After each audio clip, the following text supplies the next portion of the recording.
Alrighty.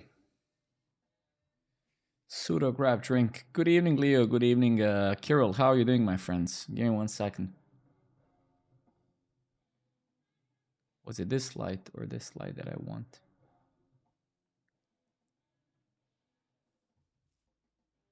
How are you fellas doing? How is life serving you today? Google Conference, you mean? Google Conference was awesome. I did stream from it. Unfortunately, I did stream from the conference, but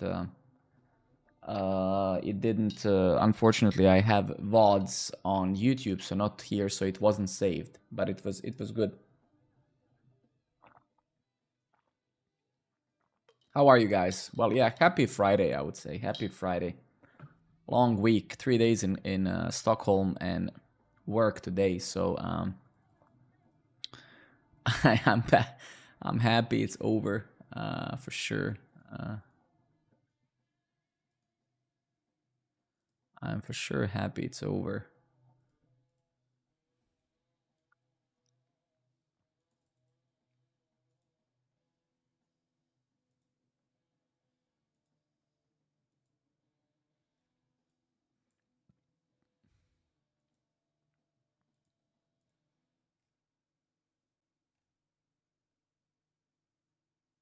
Good day.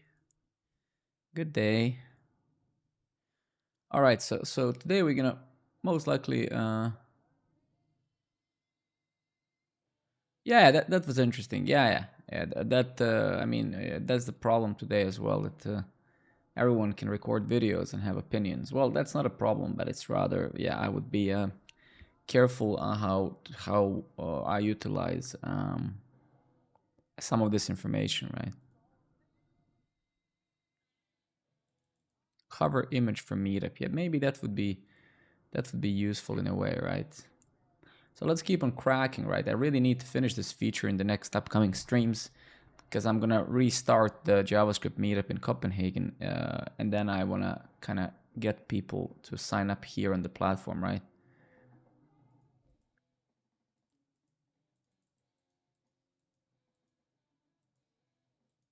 Yeah, the only thing I'm unsure in this form here is hey Obi, yeah, finally it's Friday, man. Finally it's Friday, exactly.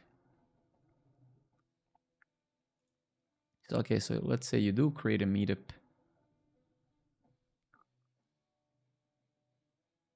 Well, if yeah, I will try to stream somehow. I will try to set up the meetup so it's also live. Yeah. Smarty, good evening, buddy. Chica, good evening, my friend. Chica, when the hell did you subscribe to my channel? Weren't you complaining how it makes no sense subscribing because of Twitch is making all the money? Well, thank you for doing it, bro. Create an event. Okay, I'm just, give me a sec. Let's just give me a minute to recalibrate my mind and then we're gonna start. So yeah, so those types of things. So here we should probably utilize, this one was gifted. Okay, got it. Yeah, so we'll probably need rich text editing here, right? Then also, yeah, this looks really bad, right? So we'll need to limit how much we show here, right? The title also as well.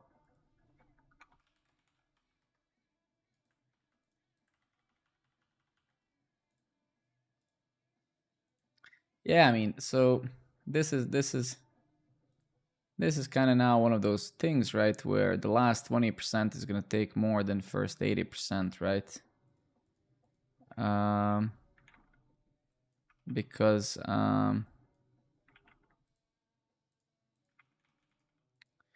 yeah, so there's like now, and that sort of stuff I'm thinking if I should even do in the stream, because yeah, I don't actually know.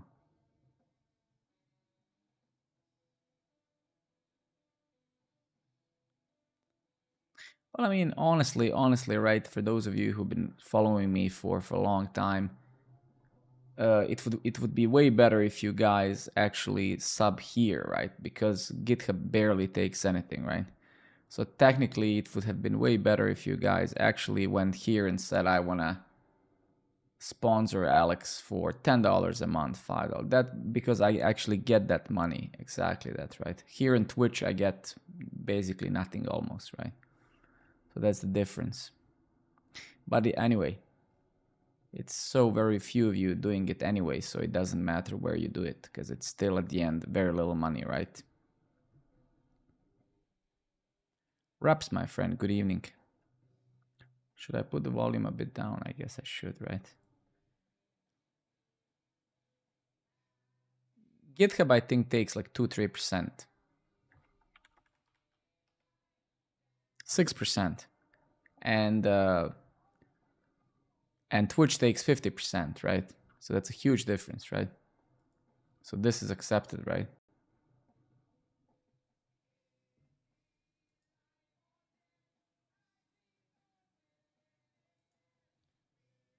Uh, Bogdan, yeah, Copenhagen is great for anything really. And yes, it's great for, I mean, absolutely yes.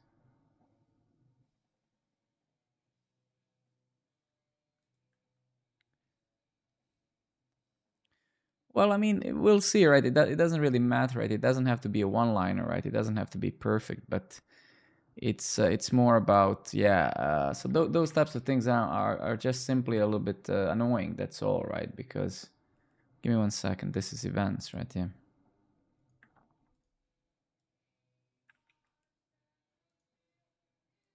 Then this could basically be, instead of break words, it could be like truncate, right?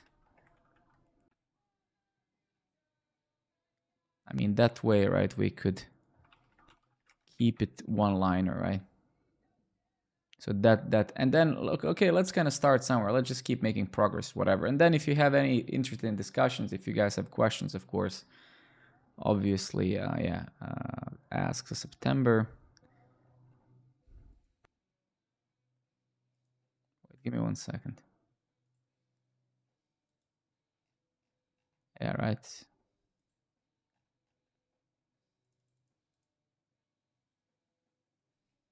Oh my God, Sako. Good evening, buddy. We should have a beer tomorrow, man, or after tomorrow. Are you in? Are you still in Copenhagen?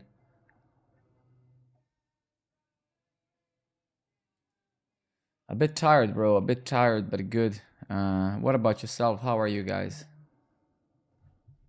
Give me 1 moment here.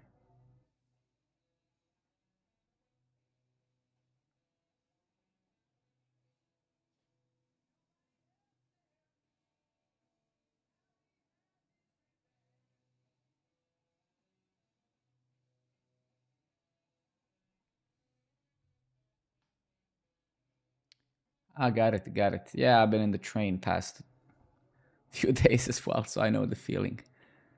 Okay, all right, all right. So let's do a few things. So first, I think we need to replace this description with actually tip tab. I think we should make this kind of more customizable.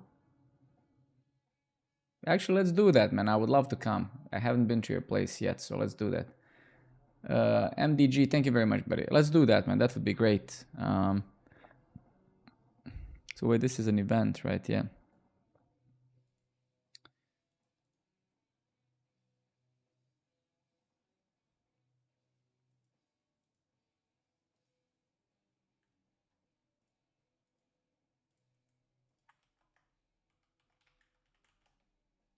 So just for now, I'm gonna comment this out because I don't know what to do with it yet. And it's kind of annoying me a bit, right? Okay. So we come to meetups. And actually, just 1 moment, right? So first, let's go to navbar and do one thing. So I'm gonna remove this badge now. So this thing from the top, that's number 1.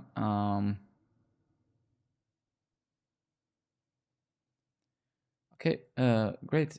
So just a few other things on my mind. Okay, then we have this crap here, right? Which is the meetups, right? So let me just do that. Meetups, right? Yeah.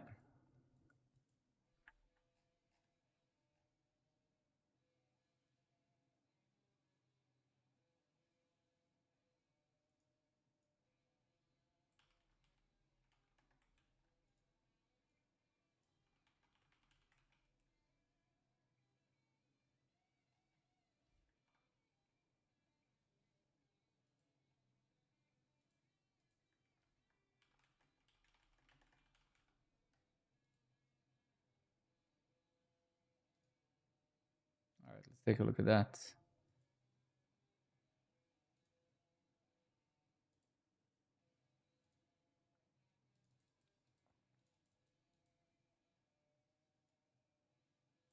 Yeah, so I think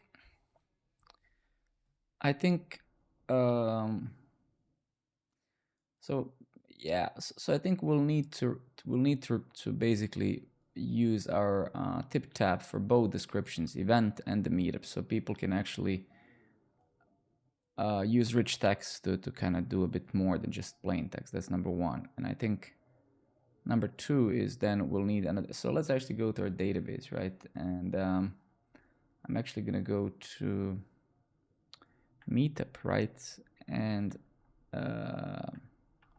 I'm actually going to go to meetups model. And I'm going to extend the meetup schema with, so we have description. And I'm going to add summary.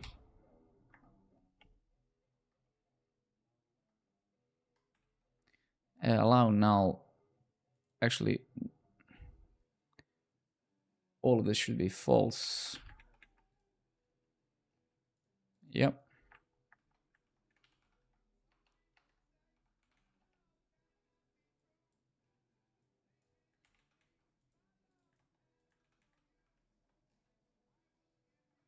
All right, cool. And then we're going to do the same for the event. I'm actually going to go and do the same for the event. So actually, let's go back here. Where's the event, fella? Meetup members, meetup event right here. Anand, thank you very much, buddy. Appreciate it. So let's actually do the same. So we're going to have summary. It's going to be the same. Type text, allow null, no. Slug unique, title. So yeah, so all of this stuff practically is going to be false.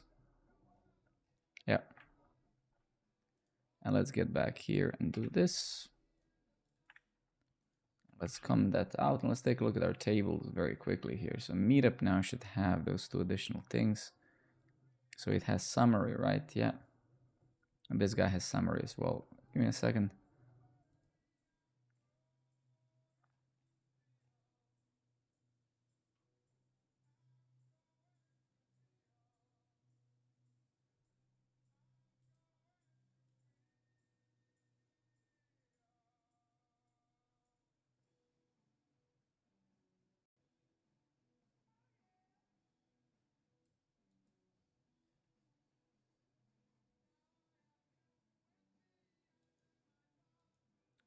I mean, whatever you enjoy, Sako, as always, right?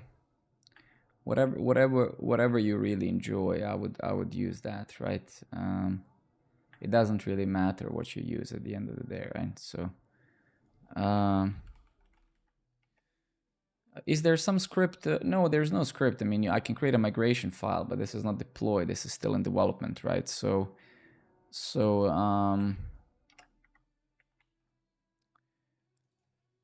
no, there's no script really, and I mean, I don't need it, right? It's not that I'm updating fields every minute, right? You do that literally maybe twice, right, for the same table. So, but I don't think that there's a script. No.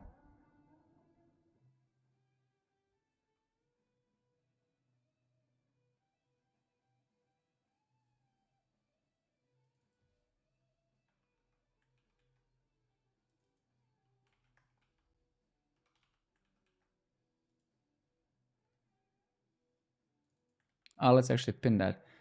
But it doesn't matter, right? Anything we really tell you, Sako, is going to be opinionated anyway, right? So it seems you have already made up my mind of what you don't want to use, right? Which means you have some reasoning behind it, right? Maybe you have some values that we don't know about, right?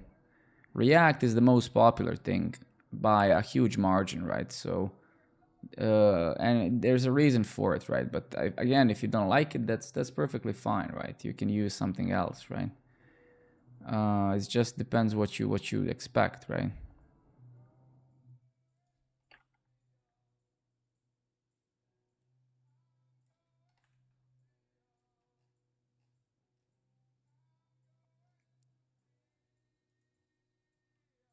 Meetup body.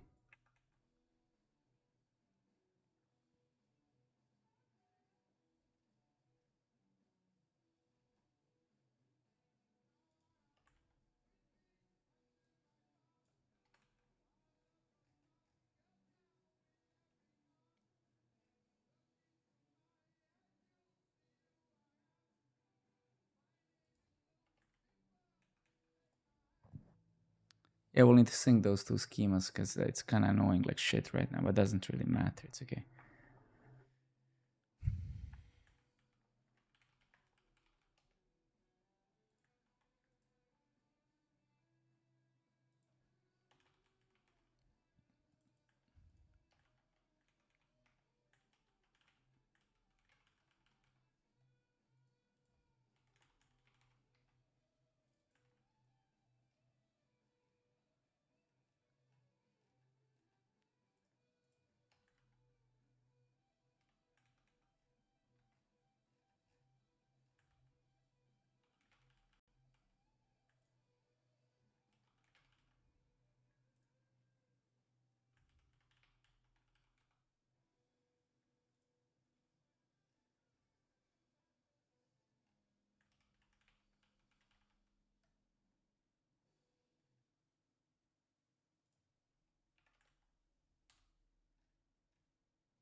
All right, cool.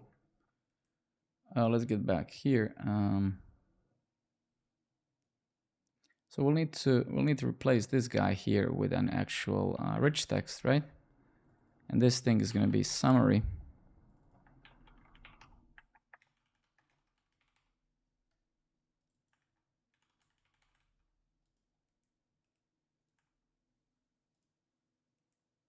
Mm.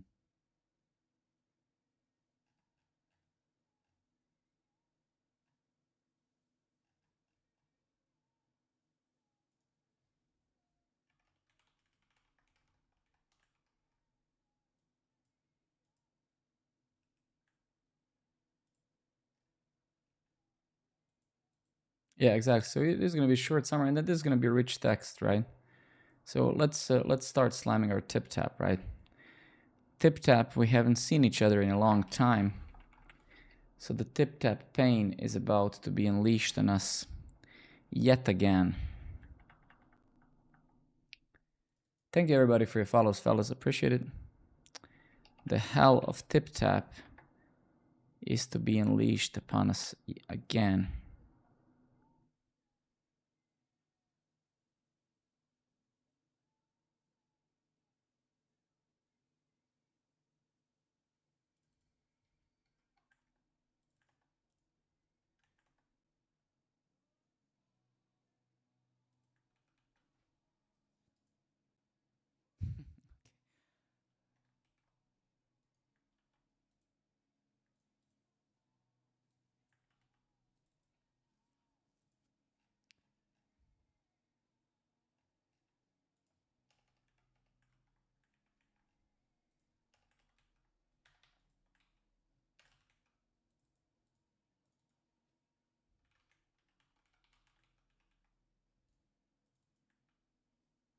Then we need this ref. How did I do it? The tip tap thing is like an app in itself. Jesus Christ. I want to cry when I see this, how much pain it caused. Oof.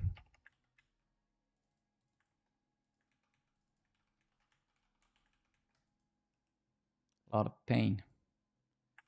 All right, let's see. Is there anything else? Oops, that's the API. Required true label content tips. Okay, so we kind of, I think we moved most of that there. So let's see, why is it farting out?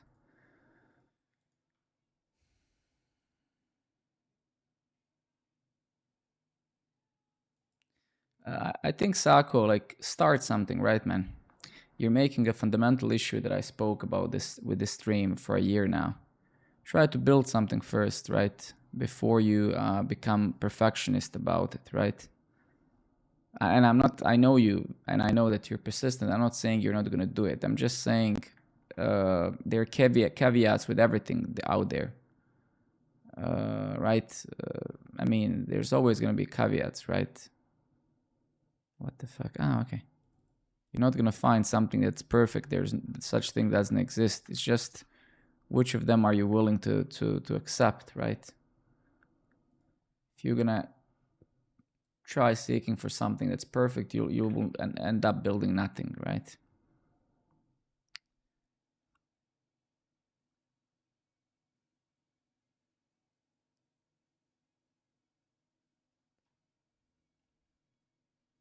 I don't really see, unless you care deeply about, truly deeply about SEO, I don't see why would you ever use that framework, right? It makes absolutely zero sense.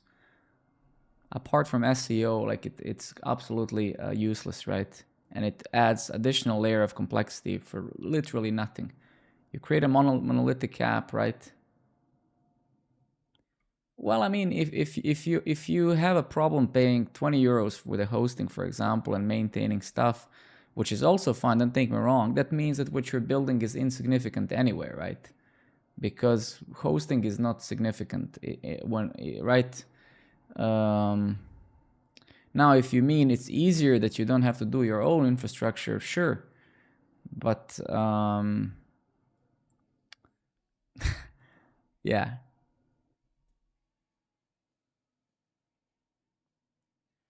I mean, and that's very important. Just pick whatever you like, man. At the end of the day, right? It's super questionable if that thing is ever going to see the light of the day, right? Just like anything that any of us have built before, right?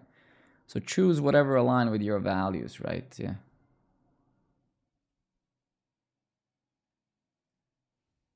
Again, as I said before, unless you've used something in production and ran it in production for a while and gained real experience, the what everything else is irrelevant. Because if you have tried something and built a hello world app or some shit like that, that's insignificant to have a formed and really sufficient opinion on something, right? You can only see if something, how good or bad something is when you actually use it on a large scale project with a team and stuff like that. Any technology is great when you build three input fields or three forms and log it, right? So it's all about how far did you use something, right? That is always the question. So if you haven't used something in production, then you can't have a formed opinion that has any weight on it, right? That's always how it is, right? Because that's really all that truly matters, right? Have you used it in production? No. Well, I'm sorry then. Opinion is meaningless, right?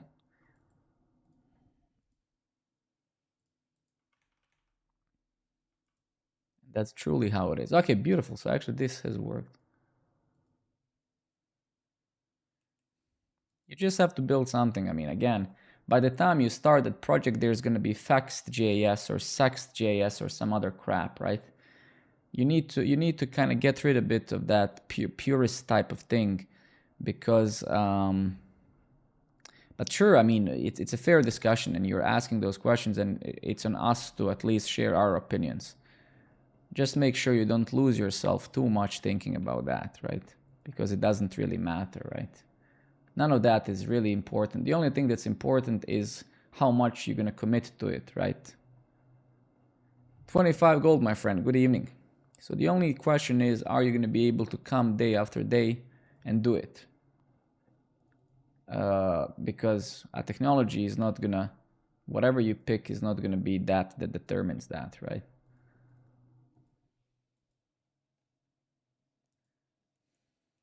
So I would say, Sako, ask yourself, what is your priority? To learn some technology and have fun, or to build something, right? Because if you want to truly get something to the market, then choose the stack that you know best, right? Otherwise, your journey is going to be too difficult, because first you're going to have to learn things, and second you're going to have to make them useful. So you're going to be doing two things at once, which yeah, just food for thought, right?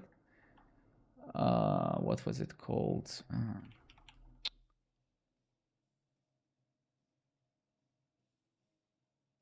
Yeah, pretty much, right? Well, I mean, you can technically try both, right? Bounty, my friend, good evening. You can try both, right? You can try doing both, certainly. It's not impossible, right?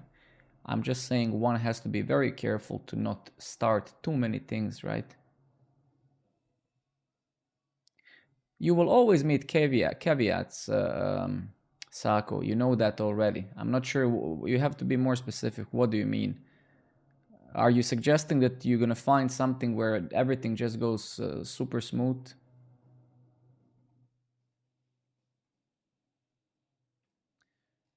Right? I have a feeling that you're saying I want to choose something that's absolutely flawless, right? There's no such thing. It doesn't exist, right?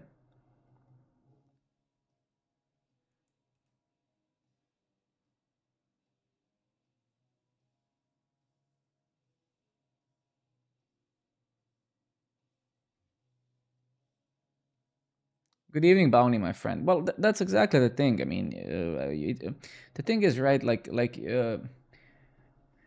So I think, look, this is how I think, right? So you can have opinions of various types of things in life, and that opinion can be very kind of that opinion can be really based on nothing because it doesn't really matter, right? But you cannot have an opinion on things which you don't know. So, for instance, you can say that, I don't know, some football team is better than something else, but you cannot suggest something if you don't have experience with it, because not that you can't. Um, not that you can't, it's just the question then becomes, what is the weight of our suggestion, right? Because when Sako came and said, hey, I'm thinking to use this, what do you think, right? Then you cannot suggest something that you haven't used. That's why I say, if you haven't used something in production, you can share your opinion but elaborate that you actually haven't really used that ever. You just built a hello world app and that's how you know, right? Otherwise, not all information has the same weight, right?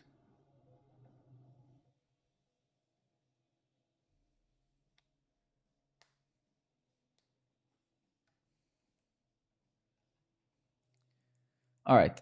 So where is this? This is where is the meetup? Okay, so this is the meetup view. All right. Meetup, yes. All right. So let's smack this. Let's smack this bad boy over here. Use tip tap HTML.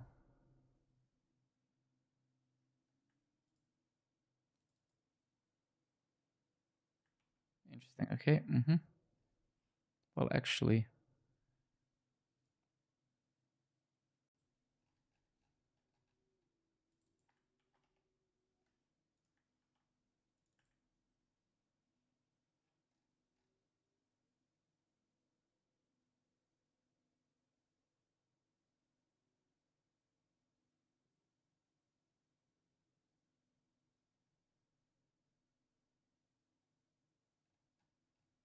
again, I mean, try to keep this for you, right? Try to in your career. This is a friendly advice. Again, you have to be careful how you interpret someone's advice based on the experience of the person who is advising you something, right? Because again, it's not sufficient to have an opinion, right? Everybody, you know how they say opinions are like assholes, everybody has one, right? So again, try to be pragmatic and realistic. If you haven't used something in any large scale production context, opinion is your and my opinion. I don't mean literally your as chat.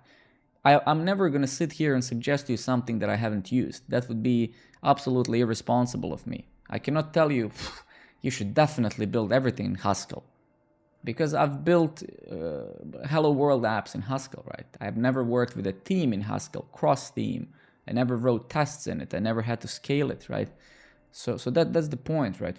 Because we can't just base our whole experience around I think. Nobody cares what you think, right? The question is how it's same with Rust, right? 99.9% of those people who are suggesting Rust, they actually never built anything in it.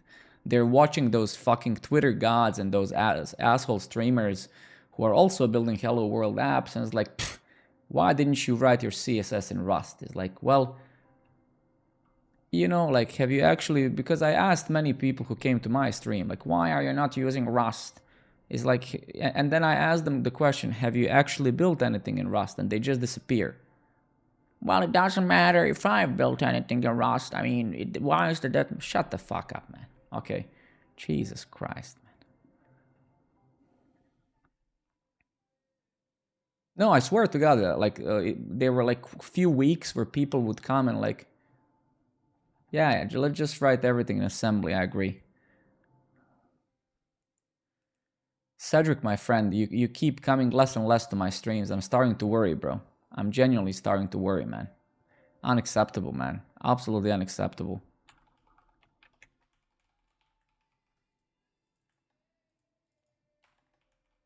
Unacceptable, bro.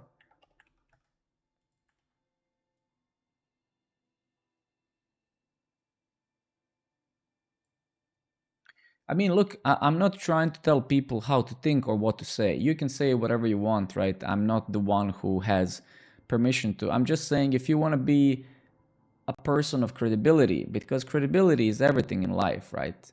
Then try to be realistic. Like if somebody asks you something, it's perfectly fine to say, I don't know, right? Cedric, I know, man, but I was hoping that you're gonna quit your job and stuff and just watch me, but that doesn't seem to be happening, man.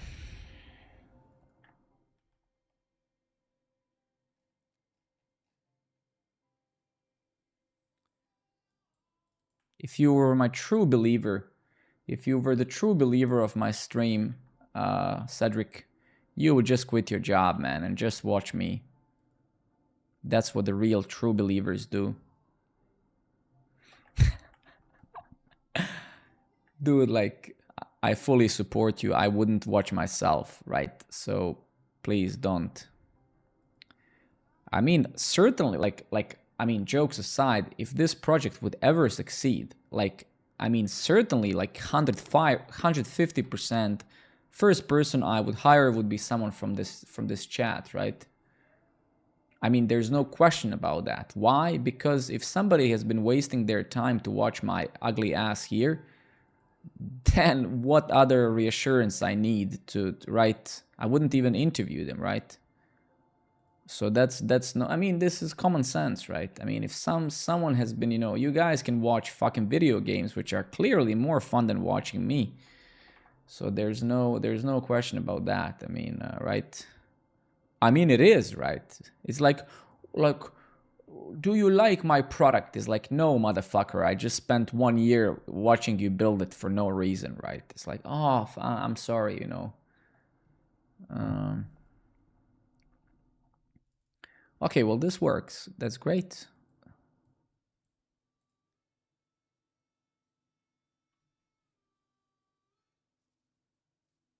Well, there's gonna be one prerequisite I have to say. So, if any of you wants to get a job here, right?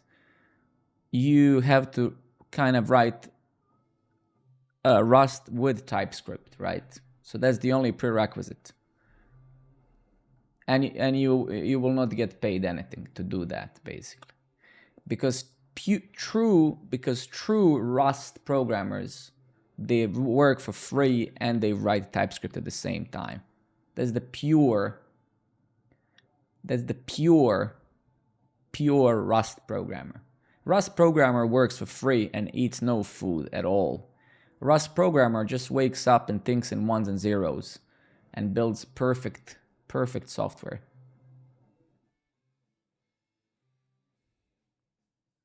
We all know that an average Rust programmer wakes up, thinks in ones and zeros, and then writes perfect code.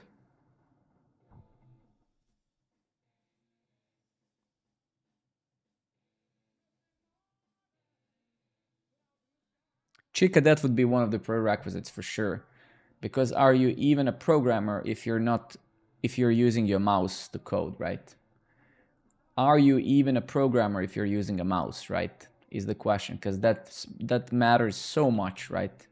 Because when you're not using the mouse, your code is inherently better because you're not using the mouse. It's simple logic, right? Like mouse, like bad code, no mouse, good code, right? You can see what I'm doing here, right? Actually, a real programmer only codes with one hand, but that's a different subject. Let's not go there. Clearly, I'm clicking, I'm using both hands on the keyboard, not even coding with one hand. Am I even a programmer? Am I even a programmer?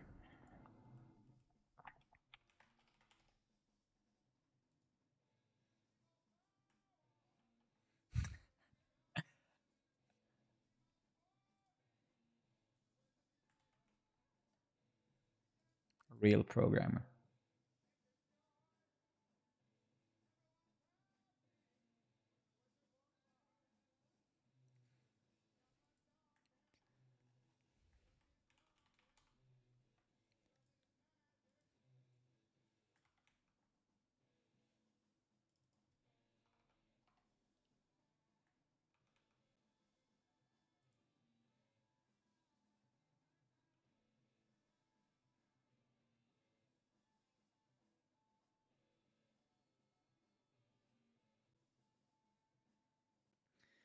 The thing is, right? Like Bill Gates basically said. Actually, even Bill Gates said something smart in his life, right? And one thing that he said, maybe 30 years ago, because believe it or not, Bill Gates actually used to write code. He said something like this, if I remember. He said, quantifying the amount of work done by lines of code is like quantifying um, the construction progress by weight, right?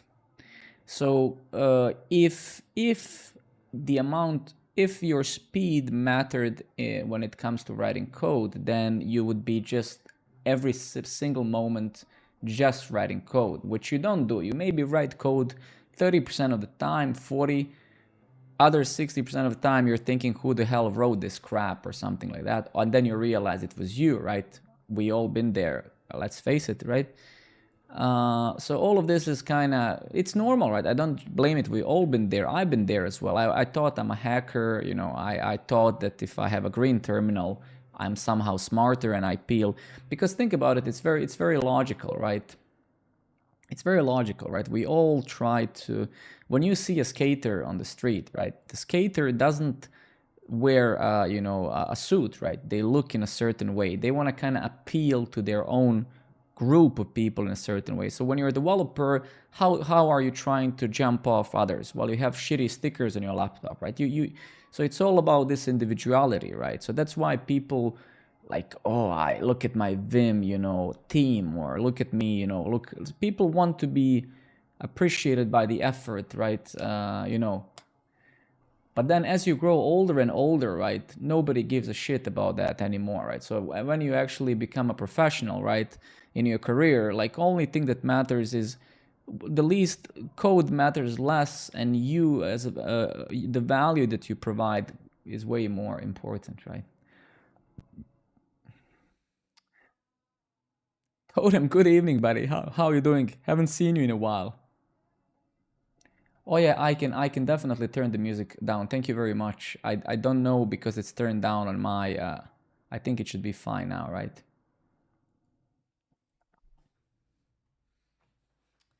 But yeah, like that's how it is, right? It's when you're a bit younger, you it's how it is, right? It's perfectly fine. Meetup event. No, man, I shouldn't have done that. Jesus Christ. Also shouldn't have done this.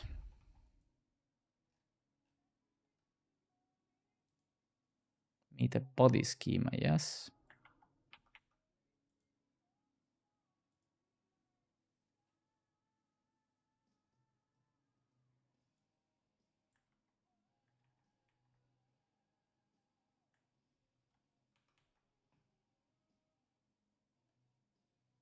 It's too quiet now. Okay. What about now?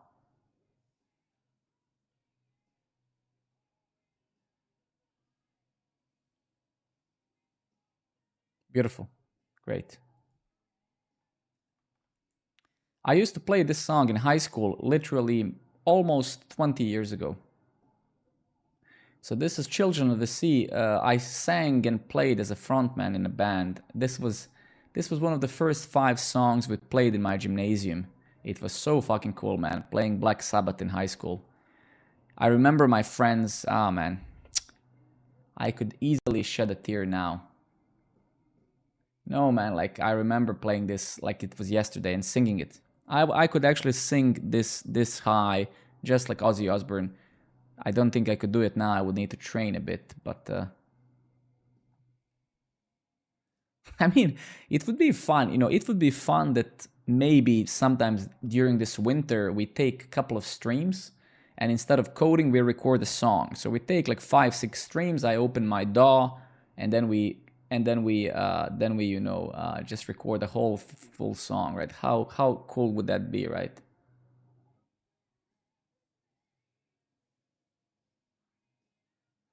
Of course, Madi. That's how it works. So the thing is, I think there's look, this is how it works, right? You have two things. This is like so simple, right?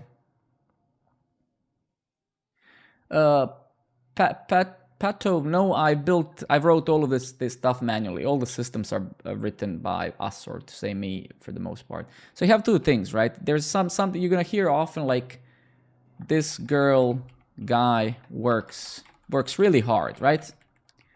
You know, she is staying at work every day, really being focused, right?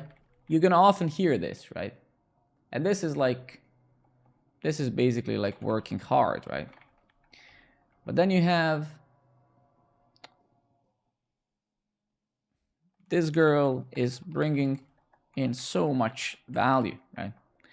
And that is those are two different people, right? You have a person who works really hard, and that's all great. It's respectful, but working hard doesn't mean that somebody is actually bringing value, right? Um, right. So the thing is, just because you're working hard, it doesn't mean that you're bringing in value. Think about it this way. So far, we have built a bunch of features in this platform, and for the most part, they're useless. But we have also, in the time frame that we have available, worked hard. But nobody gives a shit because it's useless, right? So people who get paid a lot, they bring value in various forms, not just, let's say, writing code. They bring value in being insightful, being available, being lifting up others, and many other things, right? So that's the thing, right? So this thing is admirable, and you will do fine with this, right? You're gonna do fine like this. You're gonna have a salary which is sometimes gonna grow, but this doesn't matter, right? How long you sit in front of your screen and how long you stay at work is meaningless if the work you're doing is useless, right? That's why you can't quantify the value of a person by how many hours they work, because you know first, how much do they actually do within those hours? How productive are they? That's a different subject, right?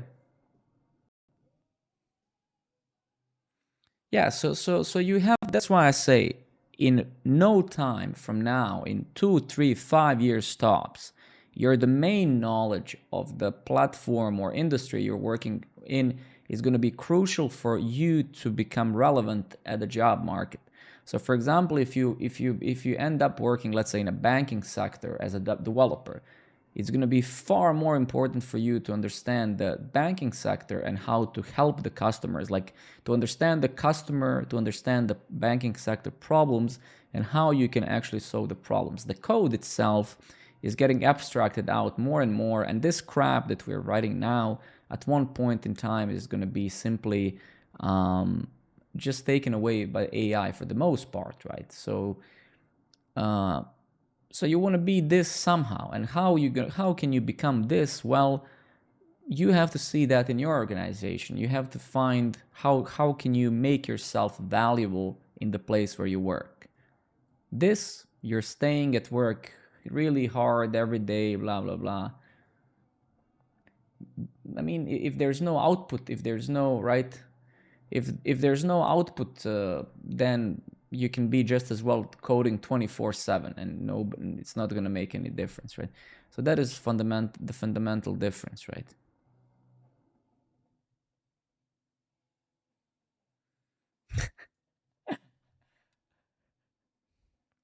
I, for once in my life, try to be politically correct. Don't take this moment away from me, okay?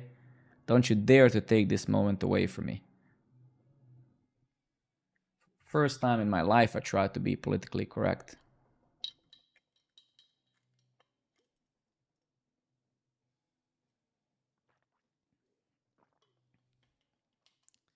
Well, I think, for example, at Dream Data where I work, a lot of people come to me, right? They ask me a lot of things, right? But it's not about code, right? They don't ask me to think, how do I code this, right? They ask me various types of things because I fully devoted my focus on the product and generally just the thinking patterns and stuff, right? So you want to be the person that people come to ask him or her something, right? And how do you do that? Well, that depends on where you are, right? You have to figure that out, but you have to be the person who just is there to support others and who knows things, right? And if you can do this, that's how you become tech lead, team lead. That's how you get chosen over others. Because the tech lead isn't, or team lead or CTO, it's not the person who necessarily writes best code or perfect code or anything like that. Quite contrary, it's the person who understands, for the most part, the general picture of things, and who understands where the value is and who can actually lead people to value, right? Who can make other people valuable, right? And that's difficult. There's no concrete path. There's no book you can read. It's like, how do I become that? Well, you just have to work hard like fuck until you get there. That's all. All right. So we have this thing now, and that's beautiful. That was actually, so it's good that we had it in other places, right?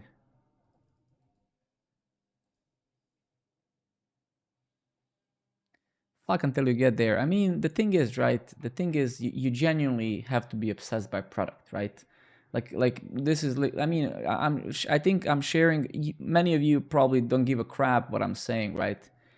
But the insights that I'm sharing with you are insights that are truly valuable, and I hope that at least I truly hope for your own sake that you are trying to at least listen to them, because it's not bullshit, man, right? I'm sharing them truly from the experience, and you just have to, yeah, you just have to be all around, right? Like, if you there's no concrete path, right? There's no concrete path, right? There's no such, you cannot read a book, how do I become tech lead or team lead, right? Any sort of lead, you become that by simply making yourself integral part of the organization. And the way that you do that by simply being more driven by others. So, for example, talk to your developers tomorrow, right? So talk to your developers tomorrow. You know what most of your developers are going to say? Because you said that, I'm sure.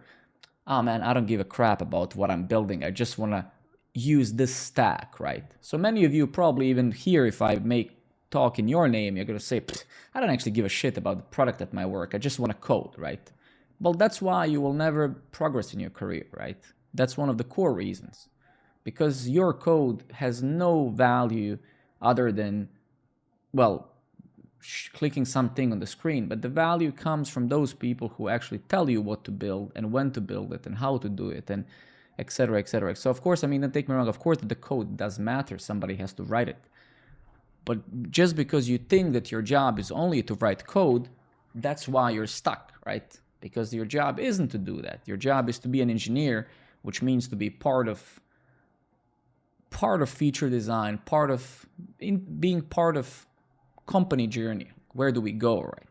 And if your company is not utilizing you for anything than just writing code, that's your own fault, because you haven't been proactive enough you haven't been proactive enough for your company to even get an impression that you are worth being asked anything, right?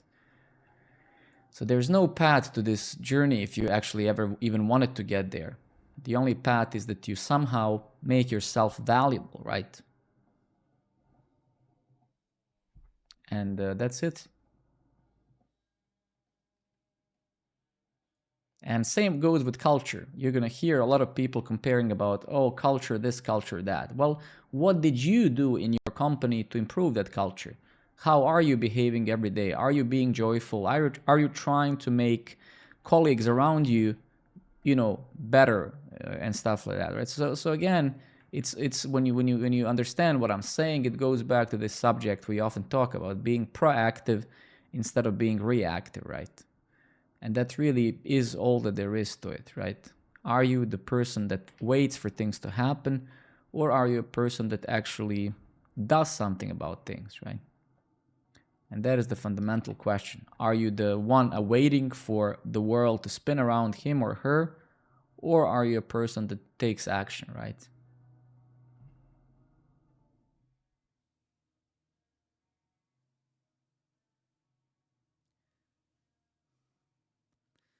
Liminox, thank you very much, buddy, for coming. I'm sorry to hear that, man. That sucks. Okay. Oh, okay. So we need to. Where is this now?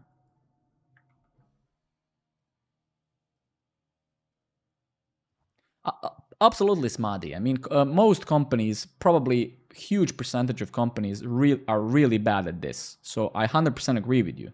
I'm not saying that that's not the case. You're absolutely right. Most companies fail at this because most tech companies out there are really bad, right? Because running a tech company is hard, right? Running a tech company isn't anything like running any other type of company because it's just a different business. Um, so for sure, it's very different, right? And you're absolutely right that.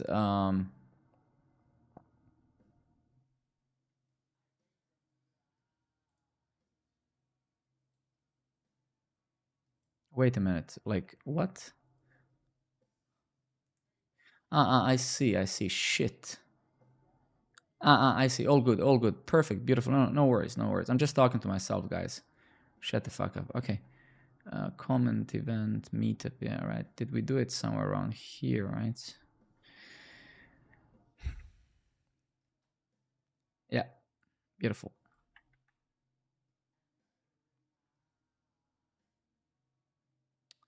Barcode, my dear friend. Good evening. Thank you for coming, man. I'm actually genuinely happy that you're back to this stream. I don't know why you got so fucking pissed at that at who what was his name our dear idea maker, but either way, I'm glad that you're back, dude. I'm glad.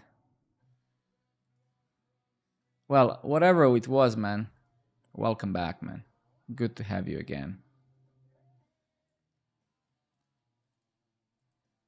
Shit, how do we even do that? Is this really a hook?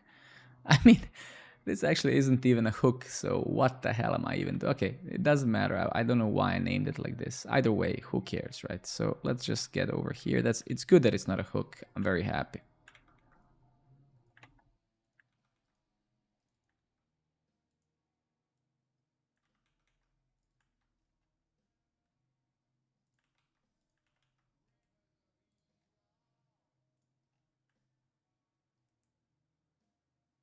Oh well, no, actually, fuck, I didn't even need this. What am I even doing, right? We no longer need this here, so that's great. No, all good, all good, all good.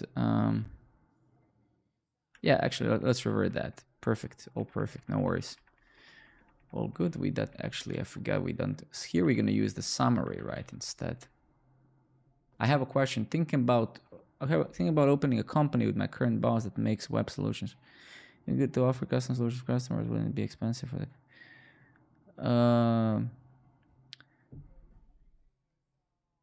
Well, I mean, it's hard to say because I don't know what exactly you mean, right? But it's a very convoluted market. It's a very saturated market. There's a lot of consultants out there, right? So, and I would never quit a job before I have a business that's actually at least showing some profit and some success. Unless you have a lot of money and you're ready to lose money for some time, then that's of course a different story. Like if you have enough of money to lose for some time, then for sure, right?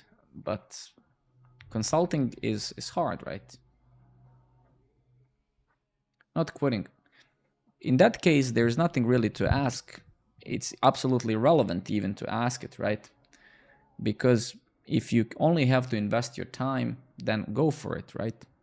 Because even wondering about it is unnecessary completely, right? Don't even think about it like that. Just try, right? Try and see. Nobody can answer that question, right? Just like nobody can say if this platform is ever gonna be anything, because who knows, right? If I didn't ask those questions in my career so far, I would have built 15 platforms so far.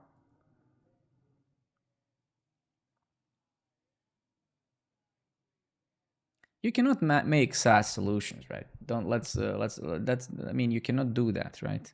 You cannot do that with yourself and your boss, right? Yeah, but 1 million euros is not a lot of money, man.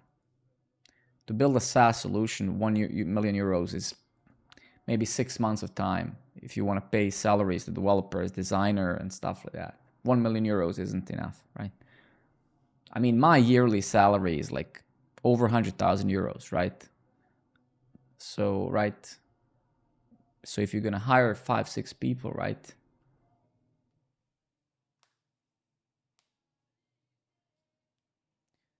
Yeah, but I don't think Sako that's gonna work anymore, right? Those types of generic things are already handled by AI, right? Those times are almost over, right? I mean, those generic types of things, build me a website and stuff. That's no longer gonna exist for much longer, right? Yeah, yeah, sure, sure.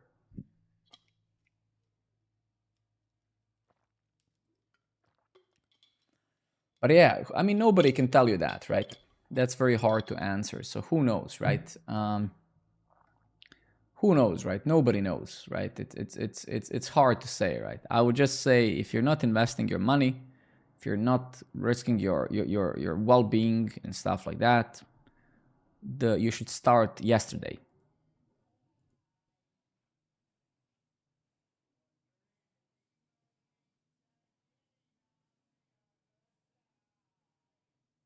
Play one game, I agree, man. We're gonna do that at one point. I also have noticed that many times. I 100% agree, man.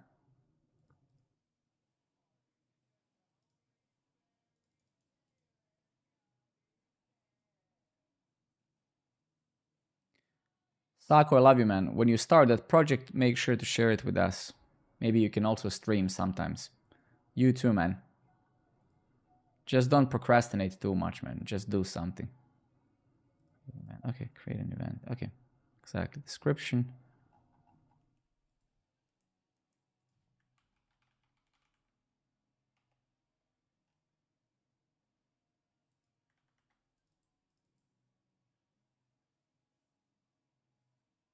Sounds good, man. Looking forward, dude.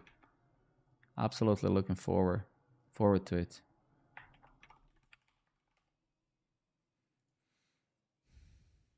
Good night, my friend. Thank you very much for coming, dude. Say hi to your better half, dude. Yeah, Sako and I are real friends. Well, we met actually in this stream, and then we became friends in real life. Actually, her wife sometimes, they were here a couple of times. We hanged out as couples as well. Summary. But I haven't been at their place, but they were here, I think. Well, Sako was here a few times, and I think once or twice with his better half. Yeah. Summary, okay.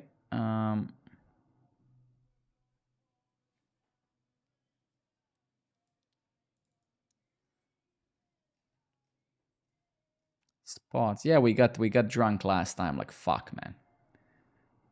Also a bit high as well. Yeah. Even though I'm not really into that crap, into weed, but yeah, it happened. So what can I do? What can I do? Summary description. Okay. Event form.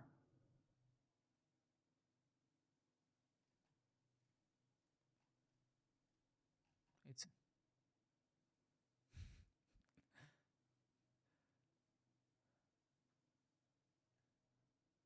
I mean, real Rust developers. I mean, they don't even like consume water. They just live off of air. Everybody knows that. Shut the fuck up. No, I don't. I don't like drugs. No, I don't. I don't. I don't even like alcohol. I'm not a. I'm a huge opposer of drugs in general. I smoked weed a couple of times in my life, sure, but it's not something I would suggest or promote, honestly.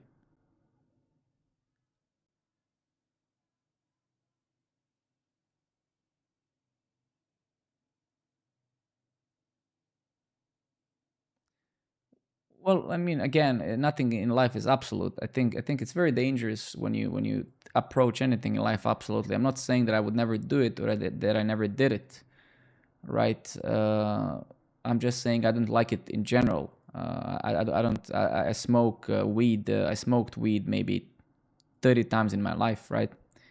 It's not that I'm scared of it. It's just I don't think it's healthy for you. And actually, that's not an opinion. That's a fact, right? I mean, it's factual that drinking alcohol and smoking drugs is not good for you. That's you don't need to. I mean, that's not a matter of opinion. That's a matter of fact. Unless somebody thinks that taking drugs is healthy, well, then you have a different problem, I guess, right? Right. So yes, it's not that I'm never gonna drink a beer in my life. Of course I will, but I would never suggest people to do that because it's not good for your brain. Alcohol is not good for your liver, your heart, your blood, your anything. It's literally not good for anything. So I cannot show up here and promote something stupid as alcohol. Alcohol is the worst thing ever invented in history, right? And that's just factual. Do you agree with me? I don't give a fuck if you agree, right? This is again, you cannot disagree with facts. That's not a matter of that, right? But anyway, we're self-destructive creatures, right? We like to kill ourselves anyway, so that's perfectly fine, right? That's okay. Description, okay, beautiful. So it's there. It's how it is, man. I mean, I would never like to influence anyone in my life in a bad way. Taking drugs and doing any of that shit is bad for you, and you should not do it. I mean, there's nothing funny about it. It's not a joke. Just look at all the families in the world whose father has been alcoholics, who they destroy their families, and then nothing is any more funny, right? Then who is then laughing, right? So that's what it is. That's how it is, right? Tip tab description, blah blah blah. Well, yeah. Okay. Testing the events. All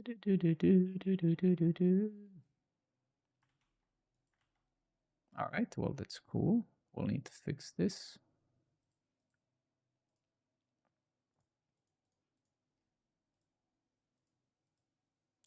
Virtual in person, beautiful.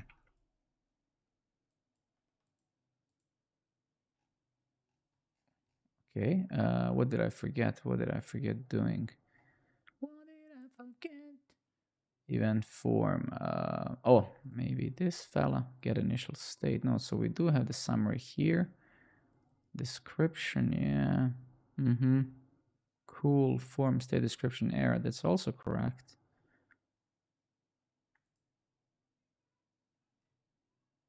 Yeah, that's also correct. So what is happening? Oh, is it the no, I don't think so. Oh yeah, so it's validation. So we have a validation error somewhere. Let's take a look what's happening.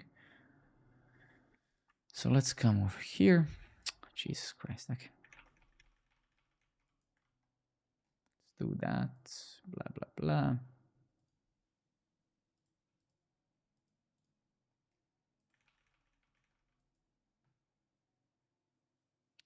Actually, so Cedric, you were honestly the reason why I actually added that. Well, yeah. So basically, so you and many other people asked me, right?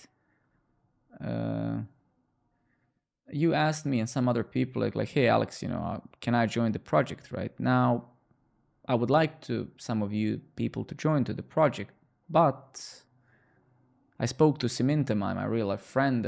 She's going to be doing marketing and stuff to this project if this project sees anything reasonable ever, which is less likely, but we'll see. And then she told me, well, if those people wanna join the project, why don't you first try to I wouldn't say delegate, but create some space where they can actually contribute already and see, well, if they're actually doing shit, then you can eventually fully onboard them. And she was actually right in a way, right?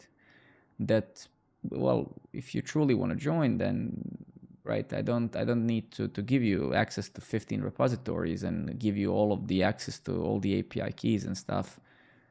I mean, even with Kirill, that stresses me a bit, but I think Kirill is an awesome guy, right? And I trust him by now, but it's not that I like. Yeah, it's empty because I didn't actually add any request yet, right? I need to figure out what would I ask some of you to try doing, right? And then we can figure out the flow on how we work together and stuff. The biggest problem for me, right, for many of you who don't know, right, Cedric, maybe you don't know as well. Let me just tell you how this works, right? So far, I did in fact invite a couple of people to this team, right? One of them is Kirill as well. He's a Spectre. He's here, right? Even himself, he isn't really doing almost any code. So if I would check his commits, right, I mean, for the amount of time he was invited to this project, it's almost meaningless. But he is around and he tries to help as much as he can, and I get that. So I'm not criticizing him. It's just rather what it is, right? And I can afford to have one person like that because yeah, that's low maintenance and whatever. But there were other people who joined this project in the meanwhile. I onboard them, I give them access, I help them and stuff, and then they don't do sufficient amount of work. Well, they didn't even leave. I mean, that would have been better if they left, right? They were just pretending to be doing stuff or not doing enough, right? So in simple words, right? And look, but it's super imperative to understand. I don't blame those people, right? I don't blame anybody. I'm not paying anyone, but I also don't invite anyone. People offer their help, and if you offer your help, then you have to know yourself what that means. Because if you are explicitly choosing to help this project, right? Then do it, right? I mean, or don't. I mean, I of course I respect and appreciate any help. I mean, I would be super spoiled to say otherwise.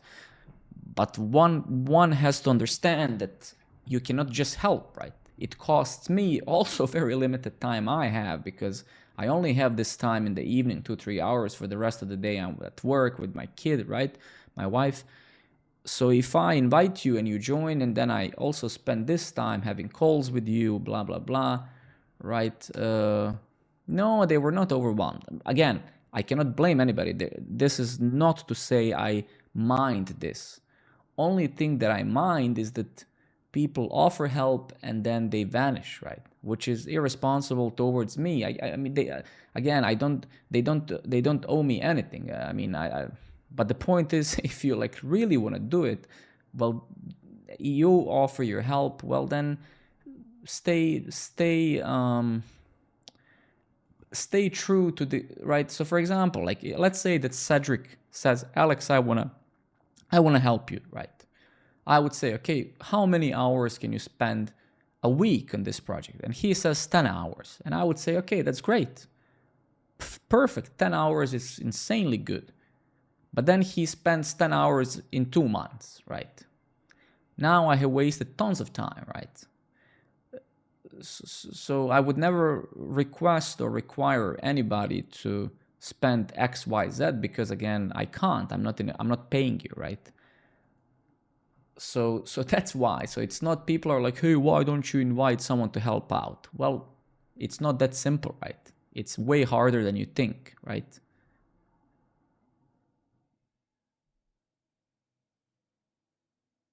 Well, if I make it open source Madi, then anyone can take this and host it themselves, right? You get what I mean? Then the product idea goes to shit, right? How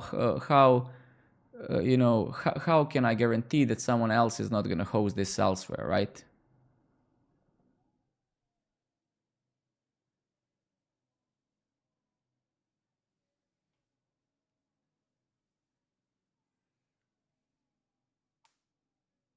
But I agree. So basically, pretty much what Elliot said. I agree exactly. Well, it can't, right? Because Kirill has signed a contract, right? right? So that's different, right? I basically sent him literally a contract that he signed, right?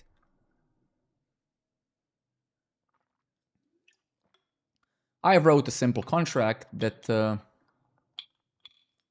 yeah, for sure, exactly. I mean, again, 100%. And I try to obviously give back by helping people, by sharing my knowledge and stuff, right? So we are all here in this to help each other, and we all gain something. I gain one thing, you guys gain something, right?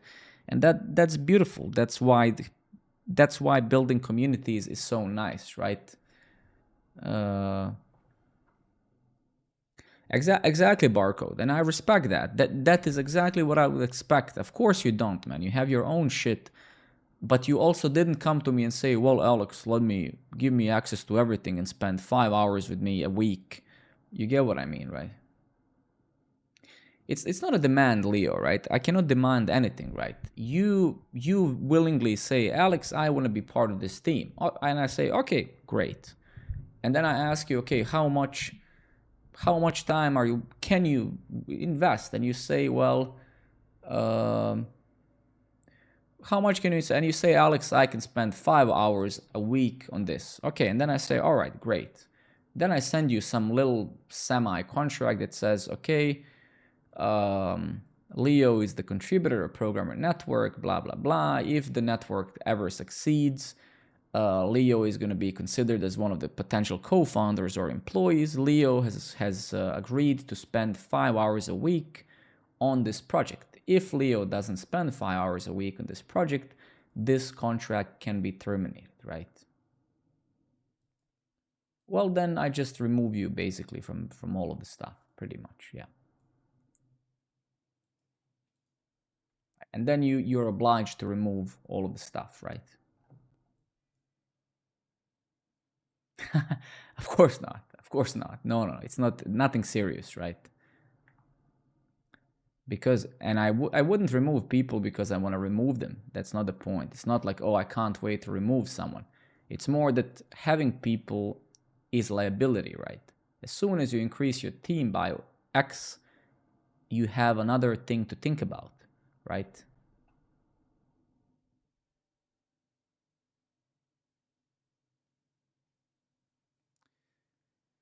I mean, Rebecca, I think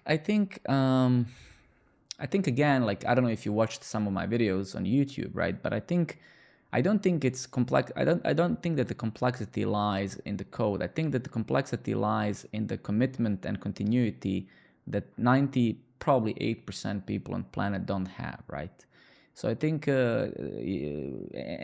any junior or senior could join this project and contribute in some way to this, right? Complexity varies from super simple to super complex, but to build a product that takes a long time and takes continuity, takes consistency, and people get inspired for a week, 2 or 3, and then they just want to do something else. So there's no focus, there's no clear desire what you want to do, right? And that's great. That I respect that. I'm not saying that's necessarily bad. I'm just saying that doesn't work for projects like this, because I cannot invite you and then in 2 weeks you're gone. But and in those 2 weeks you practically provided no value, right? Yeah, for sure, absolutely, 100%. But there are also some very good programmers in this stream, right? So it's kind of both, right? There's indeed many juniors, but there's also, right, but there's also many people who are actually not, right? So there's both, right?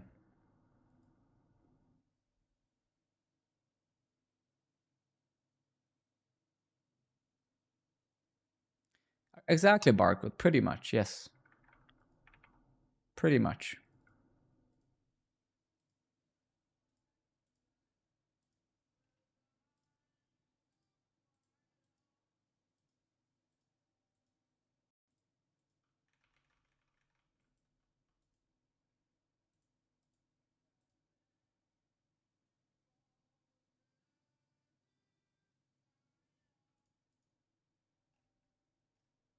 Oh, what location?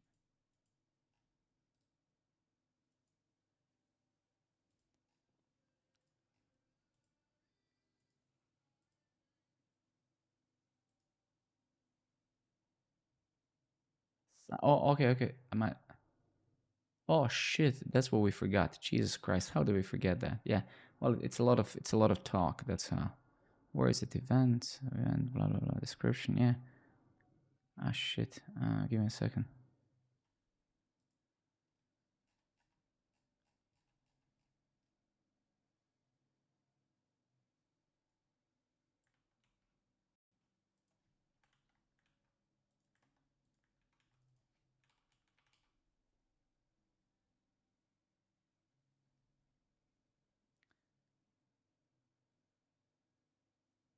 I mean, the thing is, again, as I've spoken in one of my YouTube videos, you have to understand, and please take this as an advice that's going to truly serve you.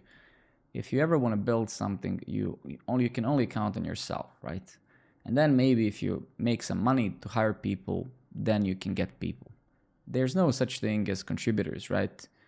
People like, again, not to judge. I get it, right? It's just to find someone that's gonna do amount of work that's actually sufficient to even be talking to the person, right? Handmade network. I think the thing is, like in what is it called? In you know how if you ever talk to a good founder, a good CEO of a successful startup, they will tell you, hey, your first 100 users are the most important. A first real 100 users, so people who you get and they stick around, right? So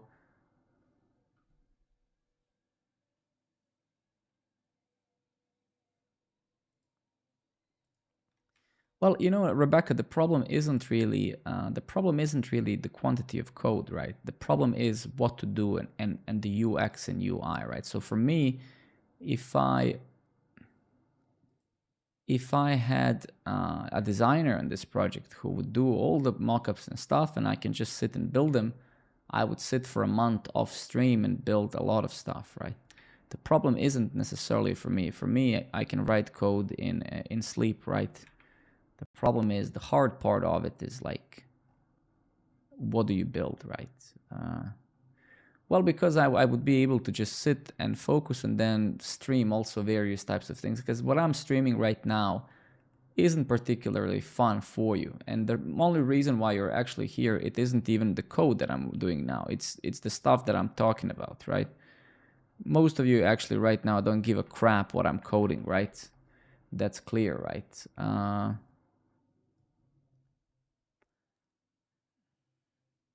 It's your forehead. Exactly. I have a beautifully large forehead, which pretty much motherfucker.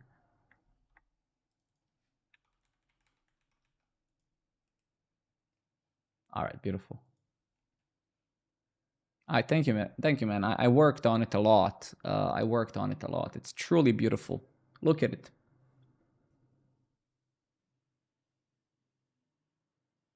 Look at this.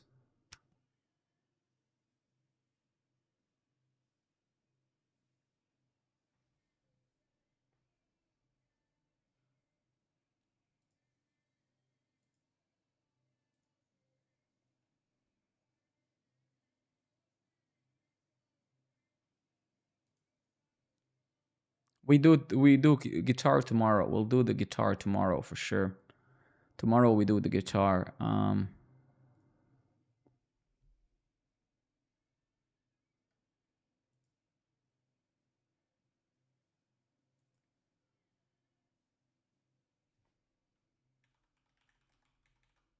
Let's play some Black Label Society.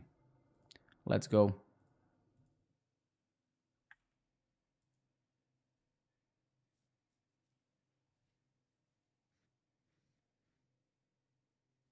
Rebecca, let me. I don't know if you're part of my Discord, but I'll write on Discord a couple of hours ahead. I'm sorry, I don't know yet because my wife is still at work right now, and I don't. Yeah, it would be great because I usually it's a super low effort Discord. It's literally,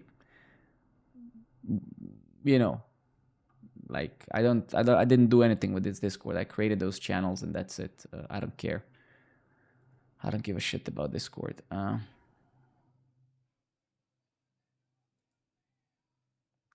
I can show you. I can show you.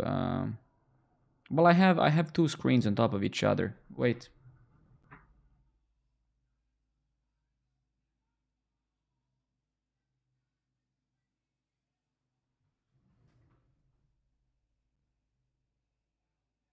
Smadi, absolutely, man. I mean, it's not just the contributors, right? It's the co-founders as well. I mean, again, the thing is, right? Like, if I would get a contributor that actually does the work, right? And if the project would succeed, well, then of course, naturally, that person would be a co-founder by default. That's just logical, right? And that's what it is, right? I mean, that's how it is. It's just the only thing I'm actually looking for is a person that's consistent, not necessarily a rock star programmer. It's just someone that I can allow. I need a person, right? I need a person, right, that can promise and deliver something, right? You get what I mean? So I need a person that I can ask, hey Smadi, when can you finish this? And Smadi says in 3 days, in 10 days, in right. Here's the setup, right? This is the setup. Give me 1 second.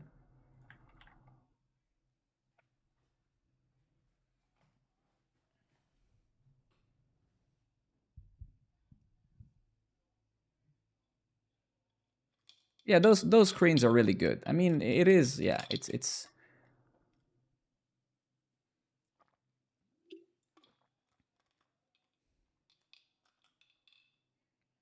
Actually, I don't know why this image is so shitty.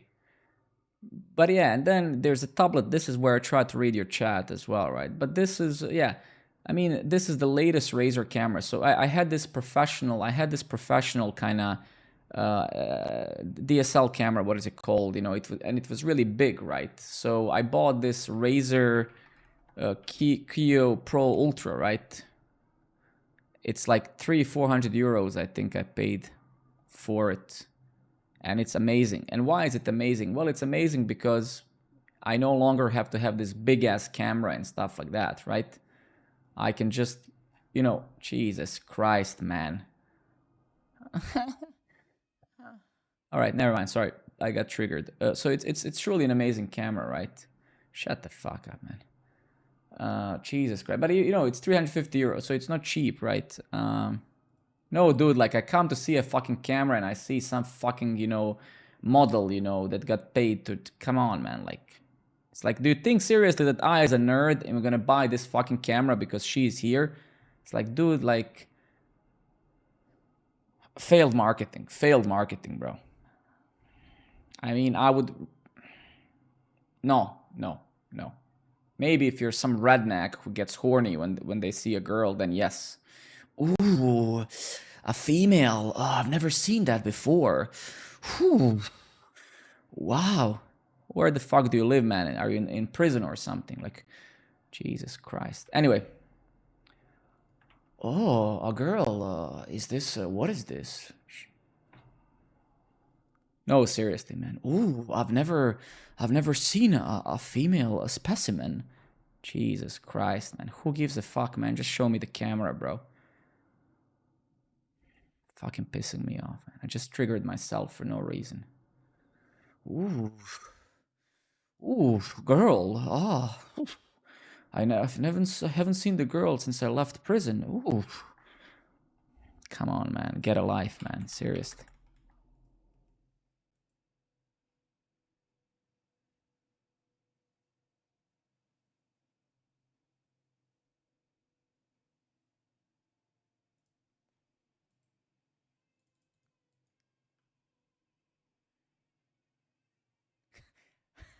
How do you know I was in prison?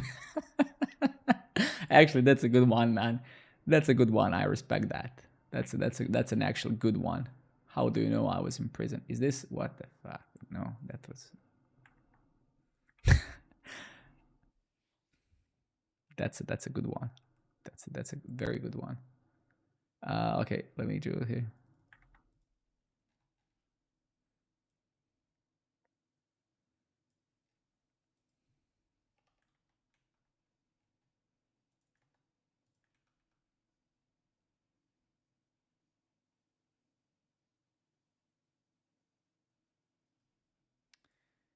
Like I mean, like I genuinely, you see how I behave since day one of the stream. Like I don't give a shit, man. Right? As I always say, I made so many friends of you here, people who've been watching me for months, some of you for more over the year.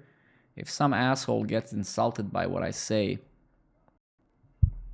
goodbye. That's how it is, right? I don't give a shit, man. Life is too short to think about that.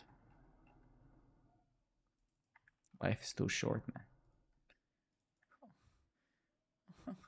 Oh, how can you how can you think differently than I? How can you have a different opinion than me? Oh. All right, never mind. I'll calm down. You have your own opinion of the life. You have your own opinion. How dare you?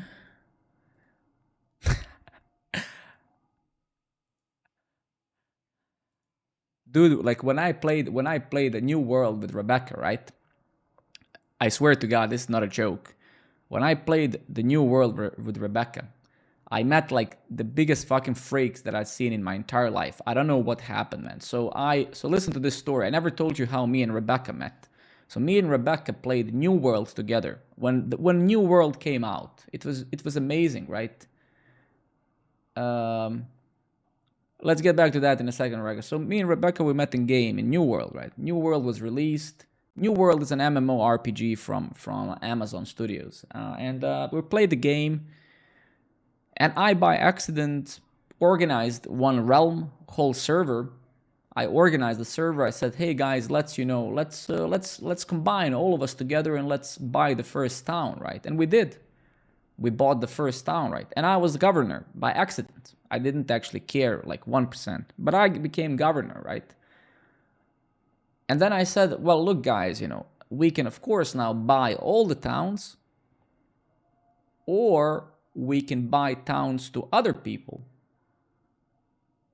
No, right. So I truly wanted to be good, right? I'm like, okay, listen, we have the best town in the game, Windsward. Let's buy towns to other people, right? I was kind. I was trying to be kind. And we did that, right? We gathered and we collected money and we bought towns to other guilds, right? And then I don't know what happened. It happened very quickly, but they were just a bunch of crazy people. I mean, but I made a mistake, man. I forgot that it's a video game and not a business, right? I treated the game as it was a business operation, right? So my perception towards it was that people are gonna act rationally, that they're, but I forgot, right? No. But I approached it almost like business, like a project. It's like, okay, now we bought the towns. The next thing is to do this, right? I didn't account for various side effects, right? Um, Either way, it was fun, and I don't regret it. But I got genuinely scared, man. I was genuinely. I was also feeling a bit bad, I must admit, right? Even though, yeah, you can say, Alex, I mean, you're sad, right? How can you make a video game make you bad? But I don't know, it was a bit awkward, man. I mean, it's still people, right? They're not robots, right? Jesus Christ, man. Well, I for sure regretted that I was ever a governor in that game. That thing was a huge mistake, man. Huge mistake. Like, Jesus Christ, man.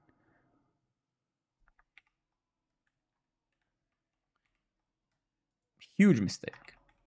Huge mistake.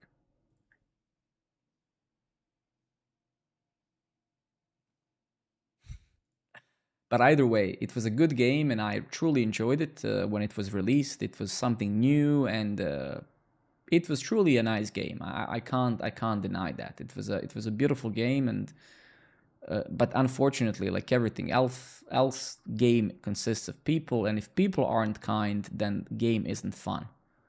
And same with those games like League of Legends and a lot of those games. Many of them are bad because people act. No, my God, no, no, no, no, no. I did actually play it maybe a month or two ago. I obliterated OPR so hard.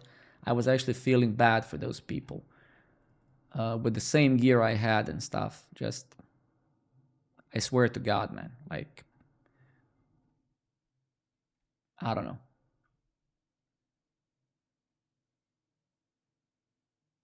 Well, I mean, Smadi, so that's the problem, right? So this is live right now. So this application is in production, right? And people are using it. I mean, all of those, we have maybe 1,000 developers signed up. I can actually tell you the real number. Give me 1 second. Now, it's very difficult to define. So this is the problem, right? Um, so the hardest thing for this platform is not features again, it's the content, right? So for example, there's this courses feature that I've built. Look at this. So for example, we have courses, right? Feature that I need to kind of fix some bugs. But in this platform, right? You can create your own course, lectures, sections. You can use the feed, you can write the articles, you can have your profile and share it with others, blah blah. You can sync your repositories, and we're gonna pretty much build all of those features, right? So if I go back here, we will have all of this, right? One thing that we can't build is people, right? So, and unfortunately, it's gonna be based on quantity, and then a fraction of that is gonna be quality. So in simple words, in simple words, right? Like, we just need more posts. We need more content. We need meetups. So when we finish those meetups, I'm gonna start organizing the meetup in Copenhagen, right?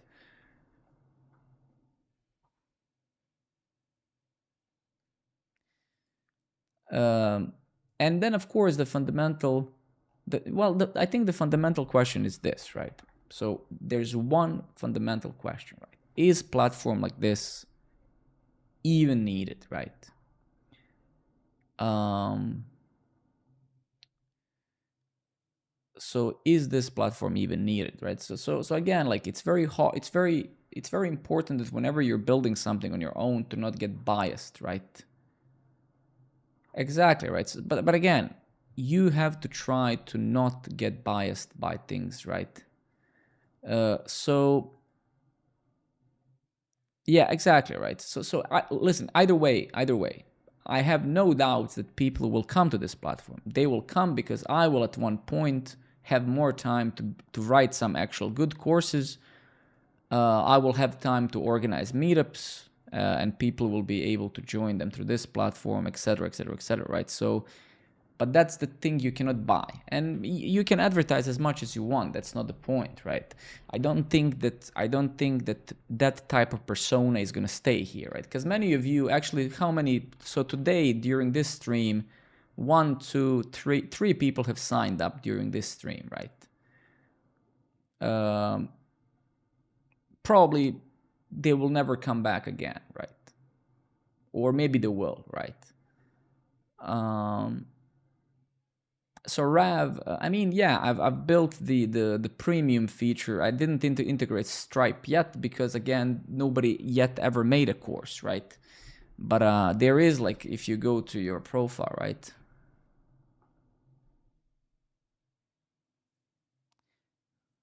Uh, but BRX, which errors have you encountered some? Because I would really love that you just report it here. Which error did you get?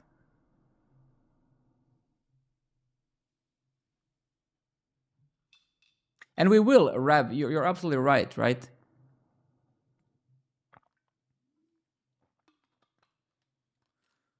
Well, 404 means that something isn't found, right? So that's that's a very valid error. What else do you need?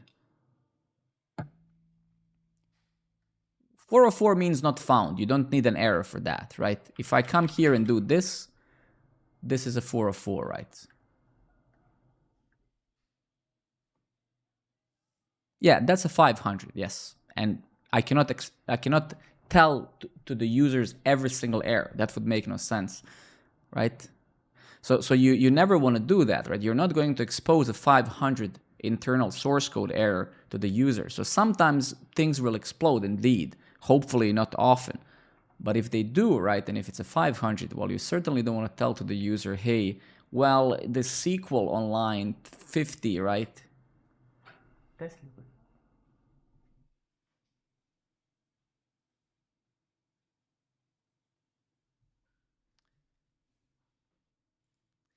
Look, everything is logged, right? Everything is logged and everything is being worked on. Don't forget that I'm building a whole platform, right, alone. And I've built probably more alone on this platform than a team of 5 would build. So we have everything we have, right? And you guys are the QA anyway. So I do, right? Well, 400 errors are all descriptive, right? If you get a 400, it's going to be below your input field, right? So all of that is handled, right? So that is handled all completely, right? What happened here? Give me a second. Ah, okay, Rebecca, nice. Let's just say here, early adopter.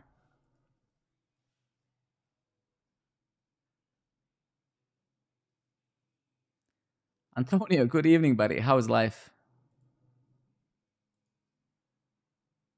Well, somebody has added me, but who is this? Somebody has added me to, yeah. Oh, it's you. Okay, good. Look at the picture. Beautiful.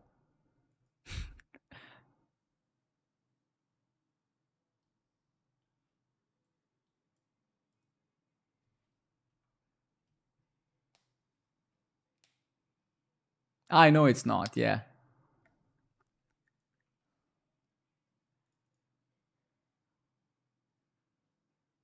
The thing is, look, I think when it comes to discussions, right? When it comes to developers, when it comes to skill, right?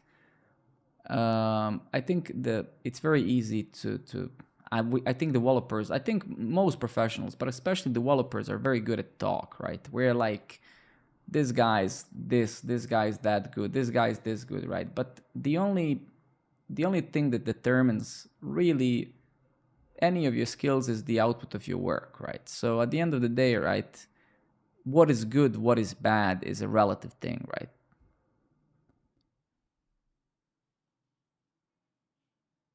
I mean, look at LinkedIn, right? On LinkedIn, everybody's an expert, right? So on LinkedIn, you have those influencers, right, or whatever. Or on Discord, or sorry, on Twitter, you have those god mode developers. But when you actually research a bit what some of them did, they did nothing, right? It's just a lot of people copy pasting things, right? Yeah, exactly, right. I mean, if I go to LinkedIn now, right?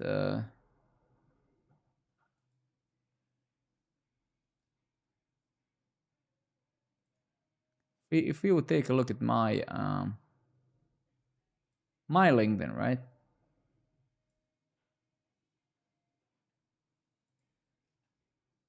Oh, actually, I was here. I should be in these pictures. What the fuck? Where am I? You guys should see me here. Yeah, I was right behind. Dude, like, let me tell you a story. So this was the train that I took to Stockholm a few days ago. So a few days ago, for those of you who don't know, I went with my team from Copenhagen to Stockholm. We spent 3 days in Stockholm at the Google Cloud Summit. And this lady, I'm actually sitting. Actually, this is me. I'm sitting right here where my cursor is. So this is my teammate here, Johan, and I'm sitting here. Um, this woman, she works at Google as futurist. So she works as futurist. It's literally called, her role is futurist. And for 30 minutes she was talking about the future of AI. She was talking about avatars, how we're gonna soon have, you know, it's What's a futurist? It's a good question. It's a person that you give microphone for 30 minutes and she's just creative. Well, what if we have robots? What if we had avatars? Pretty much exactly. No, she had some very good points. No, she had some very good points, very thought provoking. But I can tell you that the future is pretty scary and sad a bit, right? But they at Google they have already developed an avatar. In simple words, let me not go. But anyway, I was actually sitting right here, like this. So, is there any more pictures?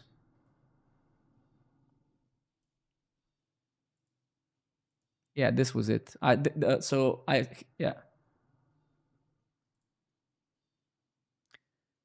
This is the guy we spoke slightly on the conference. He often is here in Google office in Copenhagen. Super cool guy. Um, I didn't know he was actually talking. He was okay. I missed his talk.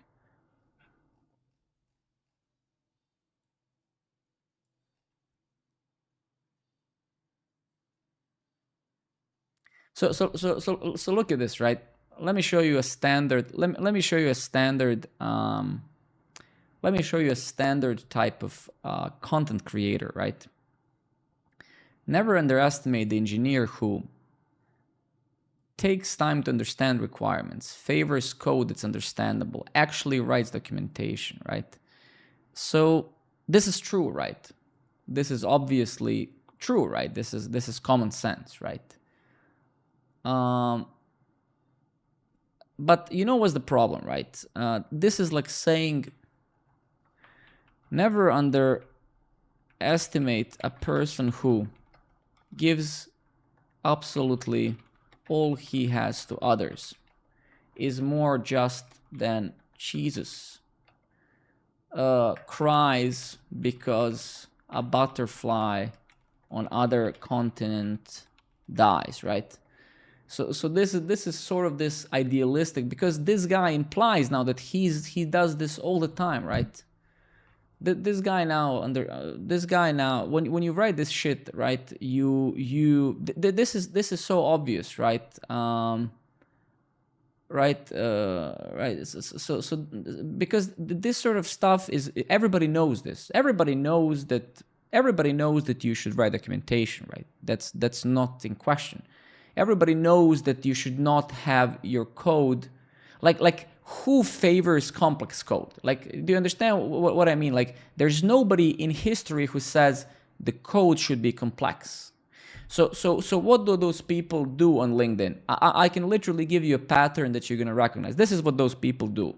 This is literally what they do. Listen, like, this is 100% what they do. Like, while it's not a popular opinion, I have to say that if you decide to breathe, you will not suffocate, right? So what is the problem with this statement, right? Because first, it is a popular opinion and nobody disagrees with this.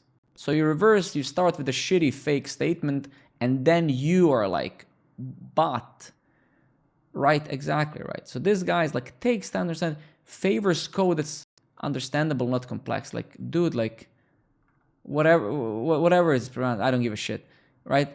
Um, exactly, right. And LinkedIn is full of this crap, right? Full of this obvious crap. It's like, again, look at the statement, right? Like, favors code that's not complex, right? Like, but dude, who?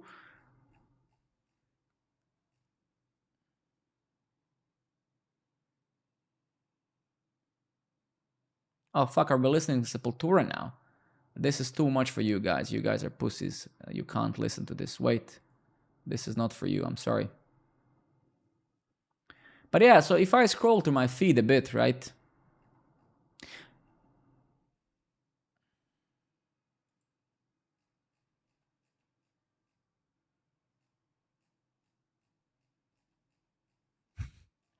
Fuck you too, man. Anyway, like never get discouraged by those self-proclaimed gods, right? The only thing you can really do is write things and try to build something, right? And that's really all that there is. Don't get yeah. All right, that's what it is, man. But it's like while everybody agrees that the breeding is bad for you, I have to tell you the opposite. The breeding is good for you.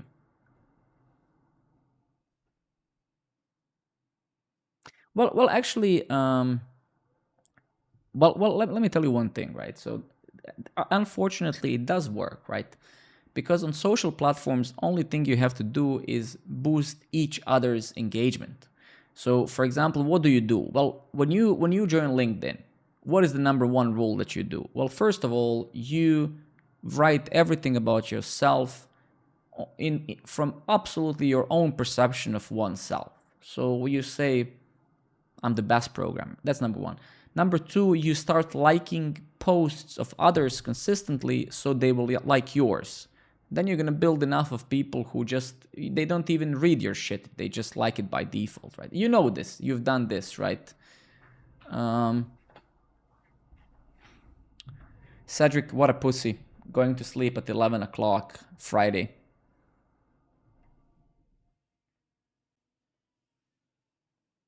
No, that's literally how it works. That's how platforms work.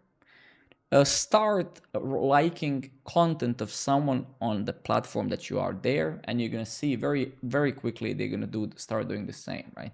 That's just how it works, right?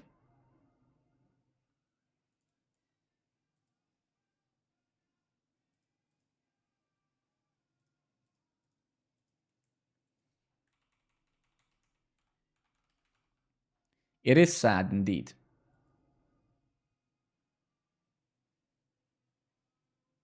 Yeah, JavaScript jokes, Anton, right?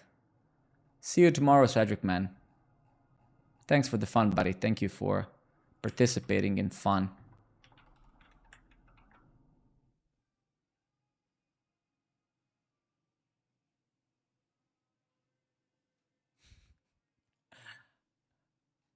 That's quite ironic, I agree.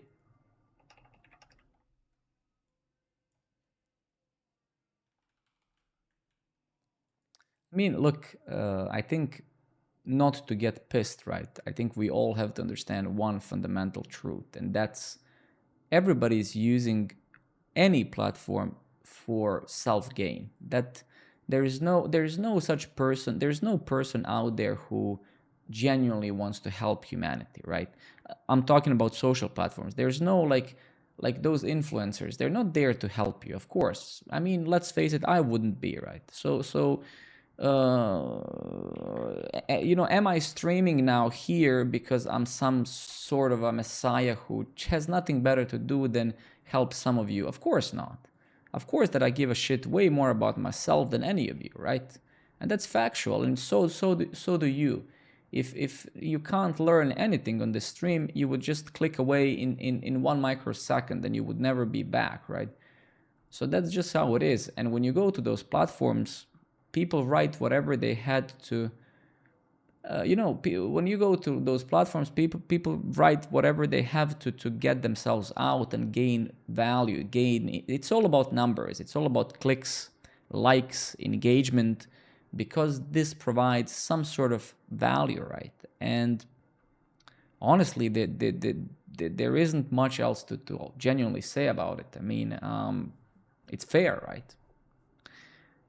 But the problem of it is because the whole platform is doing it, then the platform itself becomes literally a platform where everybody is doing the same thing for the sole sake of promoting themselves. So the content goes to shit because the content isn't unique, it isn't genuine, it isn't special in any way. It's like if you go to LinkedIn and aggregate most of the content, it's the same content, right?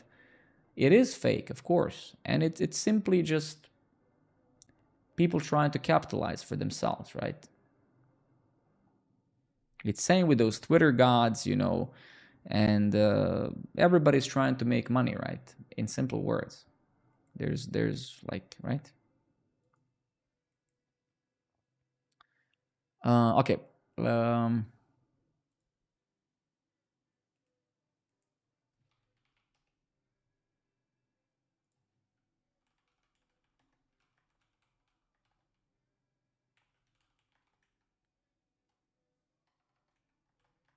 I don't know if this guy still has the context.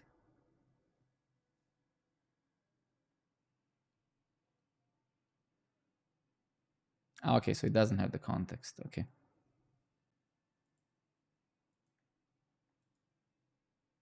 I think majority of people kind of understand it, right? And I would say most likely agree with that 100%, right? It really is just the world like that, right? Um,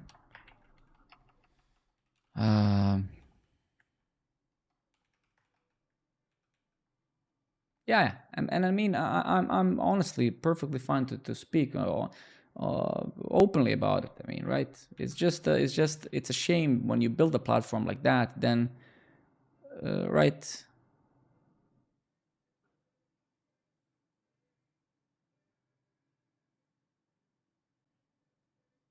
That's just how it is, man. Like everybody's trying to gain something out of something, right?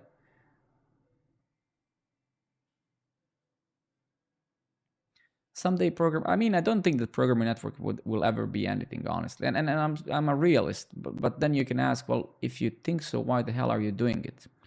Well, because you know, at one point in time, I will either see that it's nothing or that it's something, but I'm gonna have some sort of closure, and then I'm gonna do something else, right? But either way, we're having fun and learning things and building things, so there's nothing that's lost, right?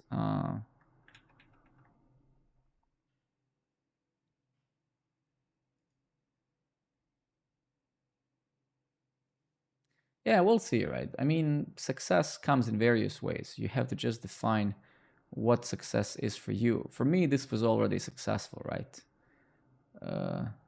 Exactly, Anton. Exactly. I mean, what is success, right? I mean, if I wanted to be pixel root. Good night, my friend. Thank you very much. If I truly wanted this to be a project that I want to sell, then I would not stream, as I said many times. Um,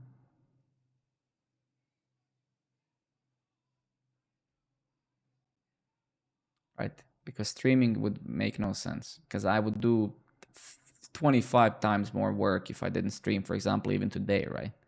Because we spent most of the time just talking, right?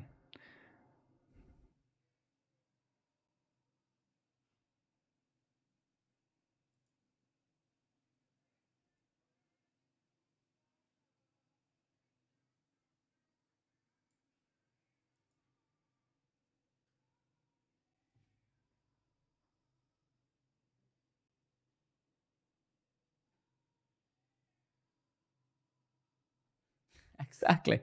Exactly. I mean, you're not wrong for sure. 100%.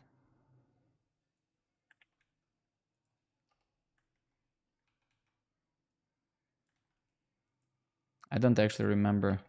Is this correct way?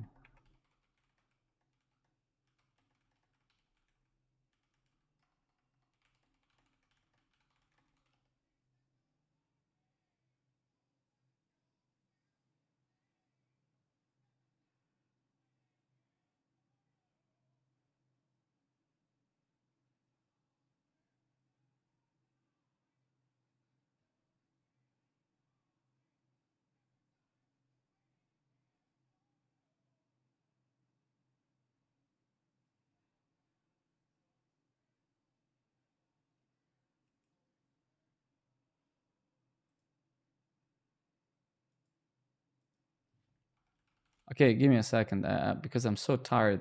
My brain is starting to shut down, but I want to solve this now. Give me one moment before we. Uh,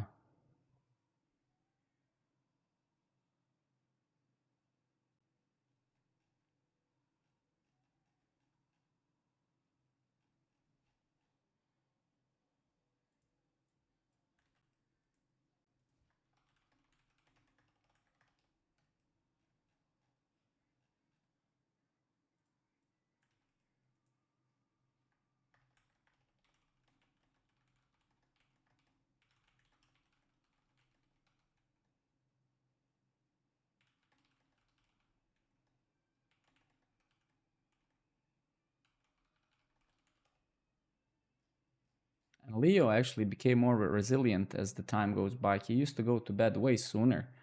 Now he's actually staying.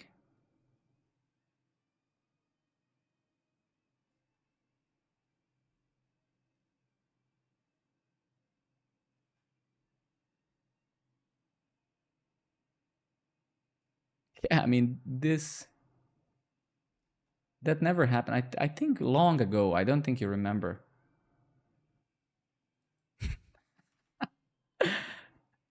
Did you see 25 gold? Did you see that I had a chat to Matteo Colina a few days ago? I think you were you were in his stream, right? Hopefully he's gonna get back to me. He still didn't. Hopefully we can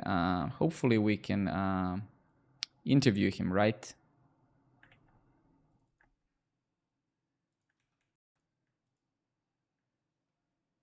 That would be great.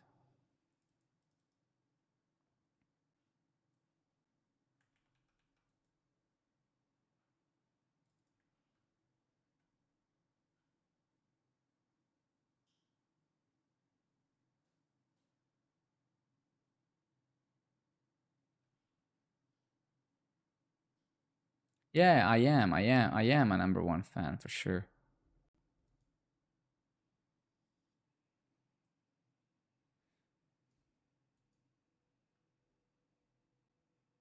100%, 100% I am. 100%. No question about that. I was like a little bitch there. Actually, hopefully, I have a feeling that this same song was playing past 3 hours. No, maybe not.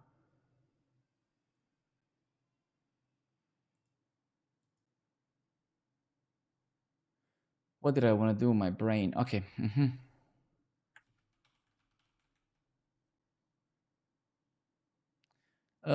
Yeah, yeah. I would think so for sure, for sure. Depending on the mood, but yes, 100%.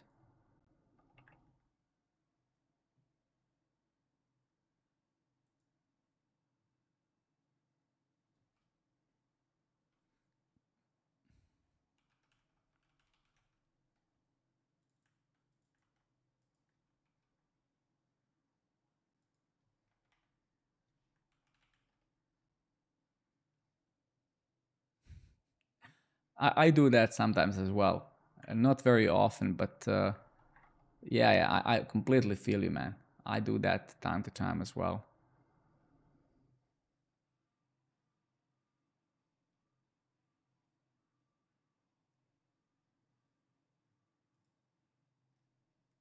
All right, let's test this one out.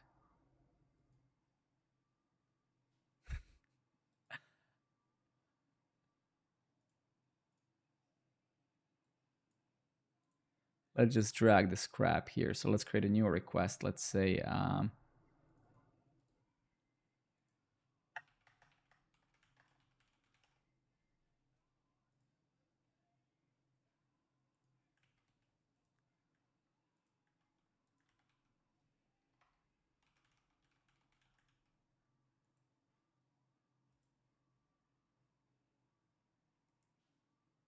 let's grab the JSON Web Token from the browser.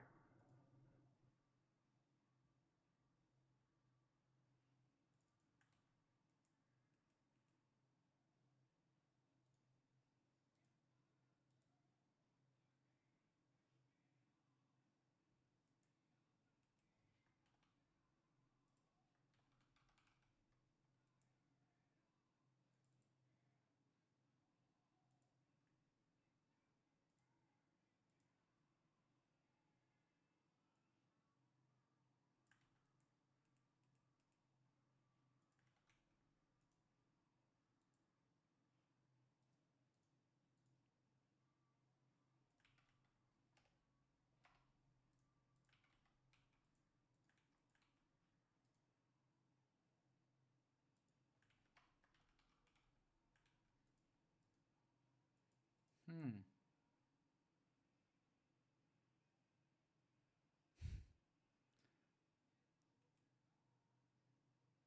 Oh shit, that's wrong. That's why. Sorry, we put it in the wrong place. Why did I put it in params? That makes no sense. Yeah, my brain is fried, obviously. So okay.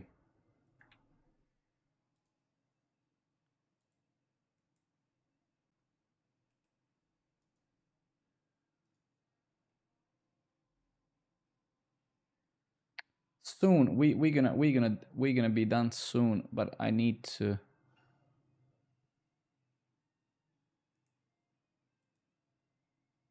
Soon. I think we're done. Oh, my wife also came from work, so that's great. Um,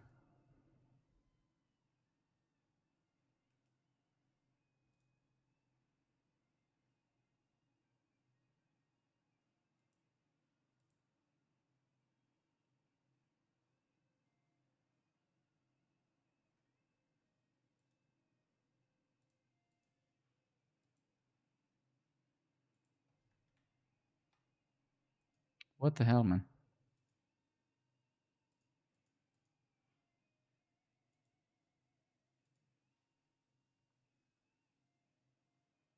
Yeah, absolutely, man. I sleep more than enough for sure. Absolutely, man. I mean, I don't. Yeah, absolutely, Smadi. Of course I do. I've been there many times. It's not a bad site at all for writing blogs, which I think it's all about. Is fine.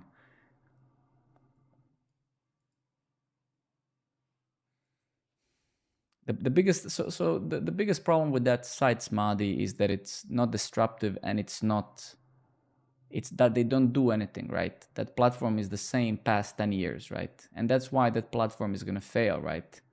Now, am I saying that this little side project we're doing here is going to beat it? Of course not, but someone else will, right? Because you need to constantly innovate if you want to stay relevant, right? And that dev TO is really, I don't think they've changed anything past 10 years. You can still write a blog post and that's it, right? And maybe that's a niche thing that they do. Maybe that's good. Who knows, right?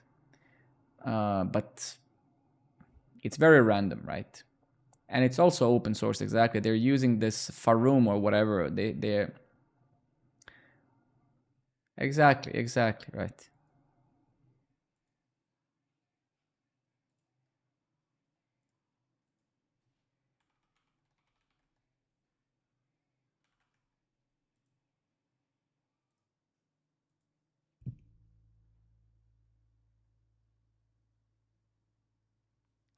Yeah, I mean, I think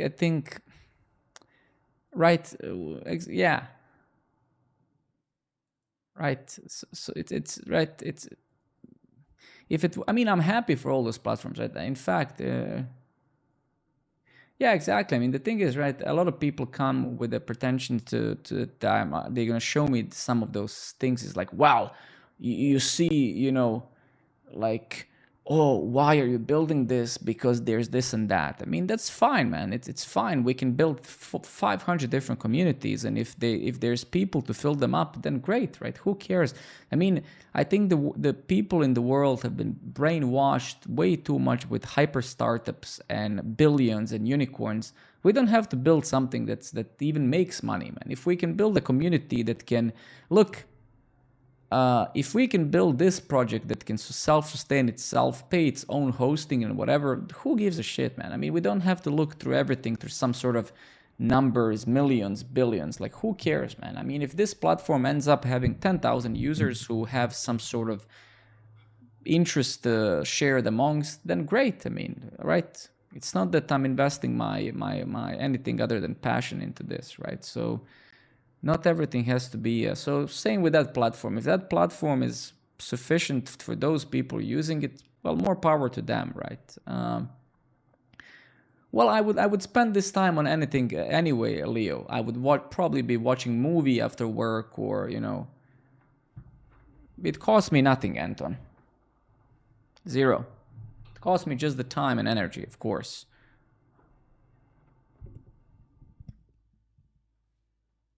Yeah, unfortunately, I mean, I would play. Don't take me wrong. I mean, if I was a bit younger, I would for sure play a video game here and there. I mean, I genuinely just can't. I mean, if I, for example, wanted to play New World, let's say, I wouldn't stream today because this little time frame I have is the only time I have. So it's not that I'm like some sort of majestic human being who perfectly manages time. I'm not. It's just I come from work 4:35, take care of my kid for 3-4 hours, and then from 9 p.m. until 12, that's the time I have, right? So I just don't have it.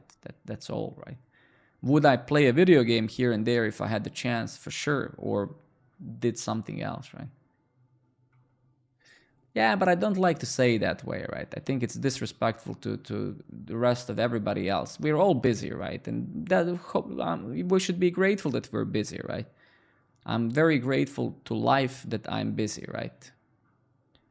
Um, you,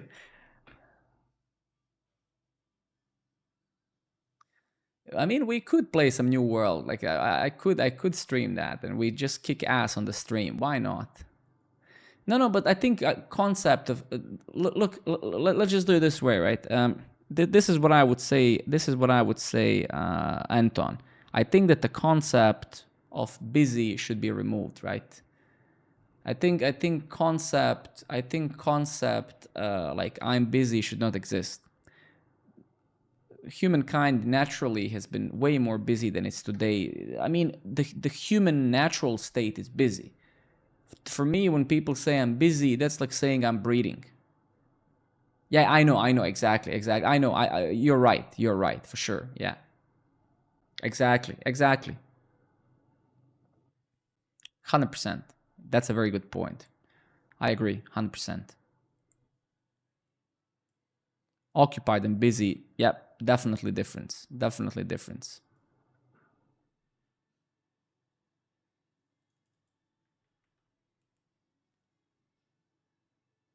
Exactly, man. Same.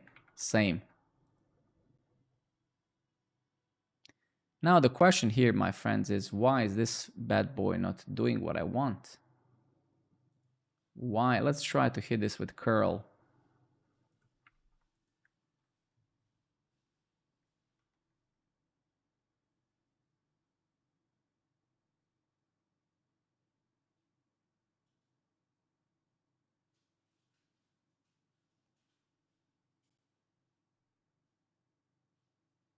Oh shit, man! I know why. Sorry, it's like I'm just dead from the chat, right?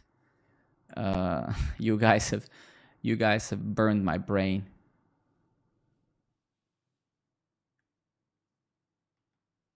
Yeah, I just forgot one line. Exactly. I just forgot one liner there. That's all. Okay.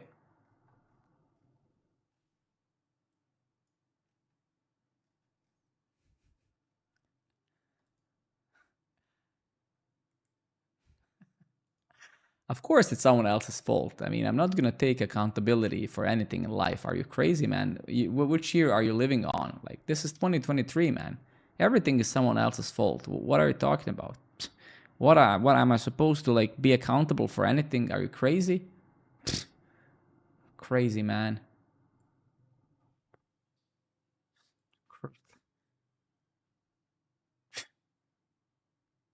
You know, I was productive today. Nice, man. I wish I could say the same.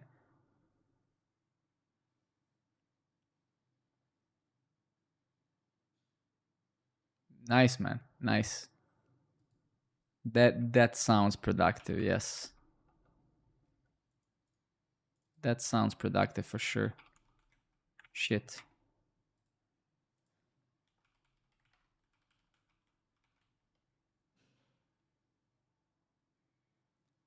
Thank you everybody for your follows and all of that gibberish. Thanks a lot. That's pretty cool. Export const meetups.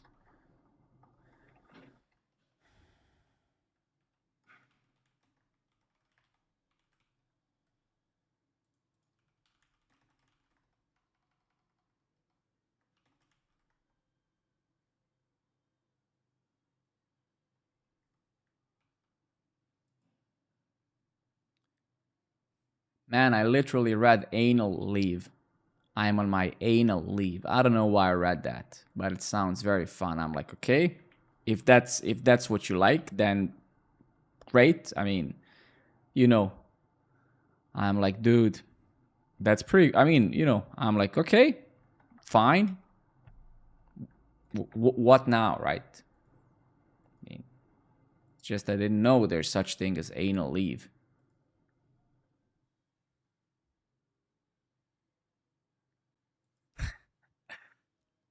I'm from Brazil.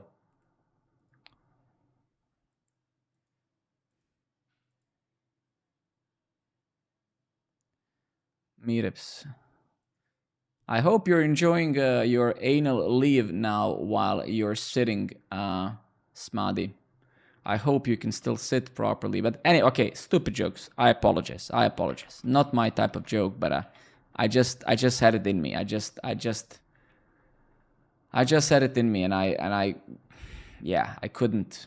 I'm sorry. I apologize. Deeply. I deeply apologize. Um,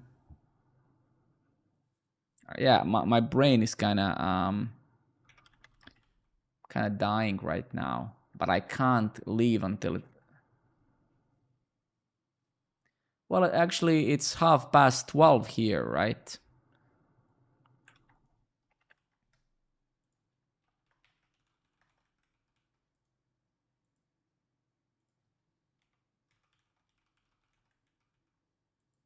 Yeah, you're gonna actually see my real personality, which is pretty horrible, in approximately 5 minutes. Don't worry, it's coming. It's all good, all good. What can I do? I should basically stop streaming before you guys get to know me. That's pretty scary. I'm actually a pretty horrible person. Well, not that I wasn't all this time. Exactly, Rebecca. Exactly. Dude, don't mention that experience. It's pretty crazy. Antonio, man, thank you very much for coming, dude. I appreciate it very much, man. Okay. Uh, I,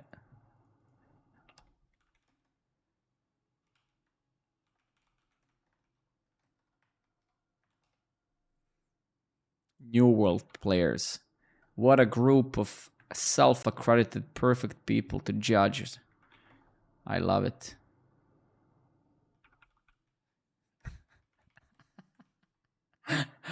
Oh, that's a good one, actually. Yeah, they did. They did, I think.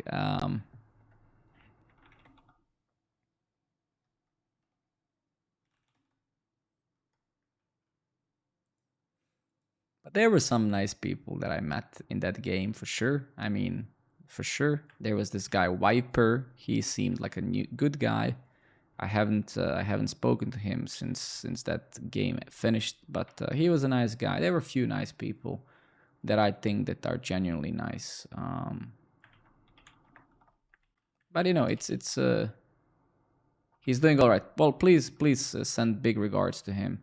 He's a very nice guy. I enjoyed talking to him. He's a nice person, I think.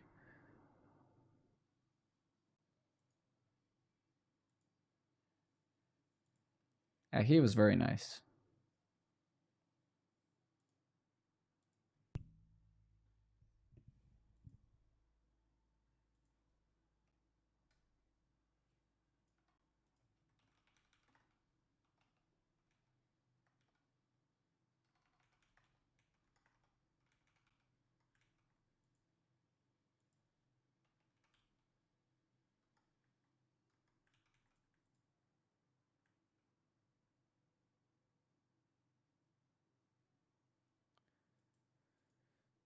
I mean, yeah, the problem with video games today is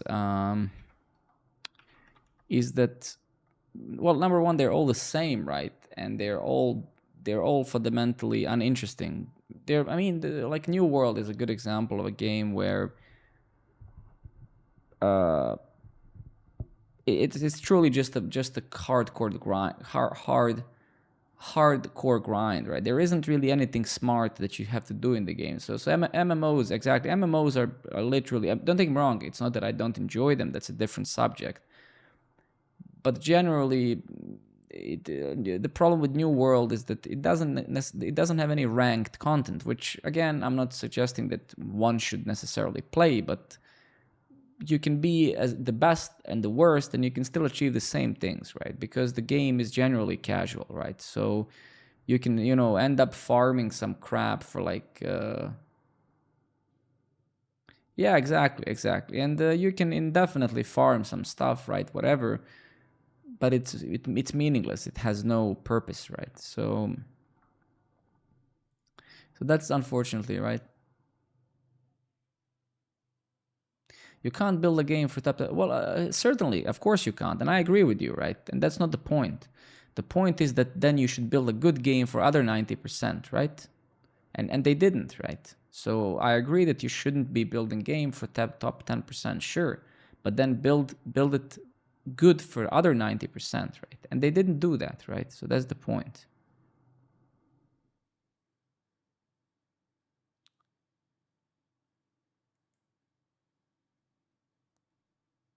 Look, I think one of the most depressing things when I read, for example, some of your arguments about the games now is that I think a lot of you have fundamentally accepted the fact that games just have to be inherently bad, right? So that's not the case, right? Like you cannot. Games are products like everything else, right? And of course that things can be made, right?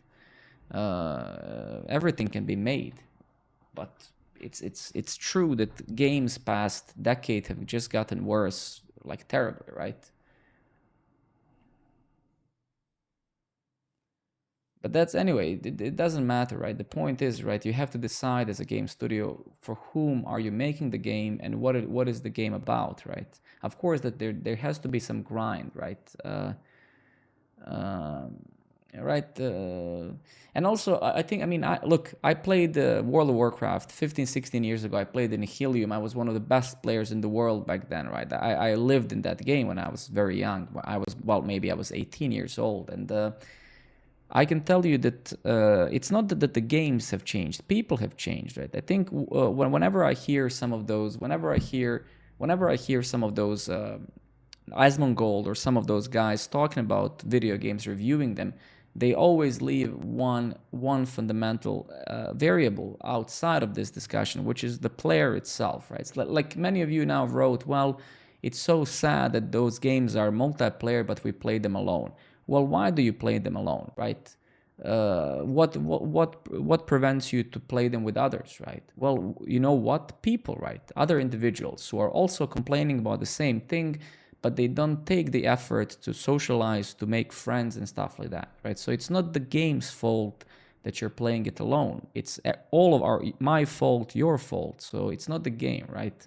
I mean, I agree with you 100%. If I install an MMO, I'm also gonna play it solo. But it's not the game's fault. It's my fault. Sure, you can say, well, Alex, the game should build the systems to incentivize people to play together. Sure, right? It's true. But no matter what, right? I don't have the time, right? I mean, if I can even play a game today, well, I have 1-2 hours. I don't have the time to look for a group of people for 3 hours because my time window of playing a game is so limited. I'm gonna log in, I'm gonna quickly do something and log out, right? So yeah, but think about why, right? It's basically, yeah. I think those game studios are adjusting the experience of those games um, towards solo people because of the time, right? Exactly, Rav. Same, right? Because at one point in life you just grow up, right? And you have a job and a kid and a partner and whatnot, right? And it's just no longer possible. That's really all that there is. And that's why I say some of us forget that, right? Of course that I wish that I'm still in high school and like 20 years back and that I can just sit and play 20 hours a day. Sure, that would be great, but I'm not. So it's not the games that have changed. It's me and my circumstances that have changed, right? HP, good evening, buddy. Good to see you. Good, man. And good to, I feel you, man. I feel it's the same work stuff here as well, man. But good that you came back. It's going well, man. We're just chatting and stuff.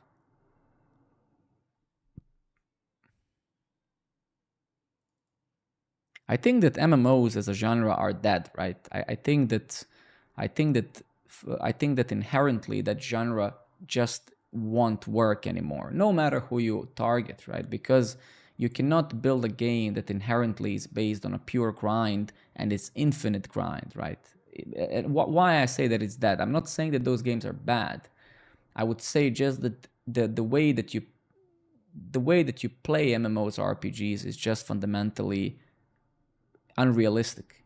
Most people don't have 40 hours, 50 hours a week to play a game, right?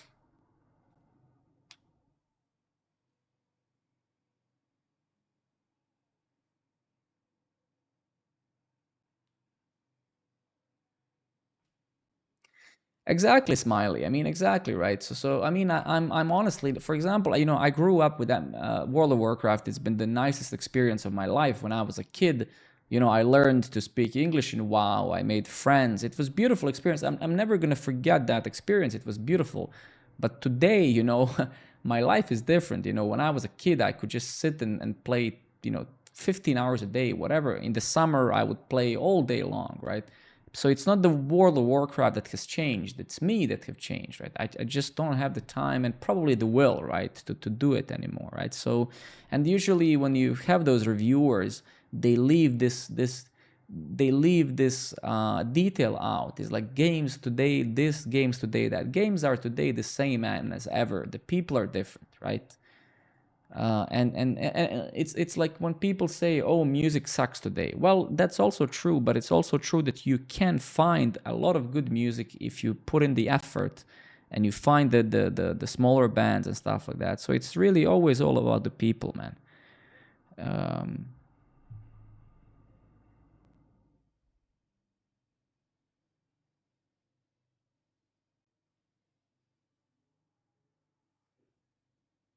yeah, I'm 35. I'm 35 almost. Yeah, yeah, man, for sure, man. I mean, exactly. The community is really bad. I 100% agree with you. Community is really bad, and for example, if I had few real life friends now who would like to play a game, like, hey guys, hey John, do you have an hour to kill doing dungeons? Yeah, man, sure, my kid is sleeping, why not? I would 100% play again. So if I had some colleagues from work who would be like, hey dude, you want to play a game? That would make me come back, right? But nobody plays games that I know of, right?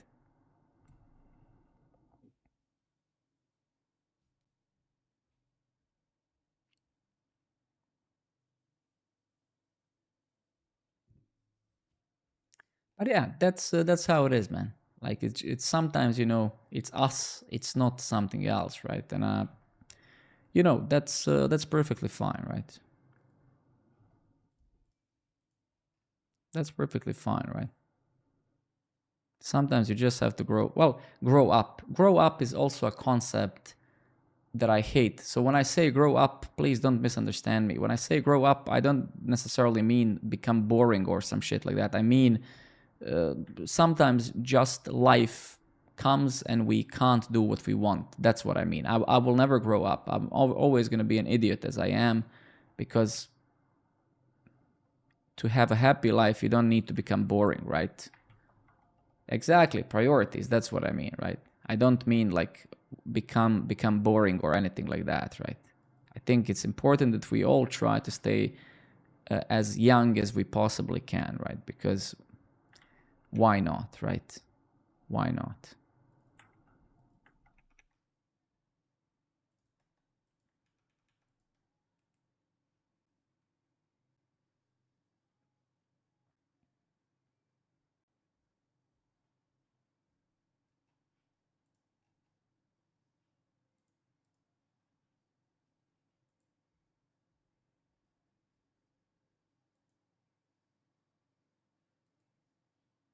Yeah, yeah, exactly, pretty much. I mean, Rav, thank you very much, buddy, for coming. I wish you best.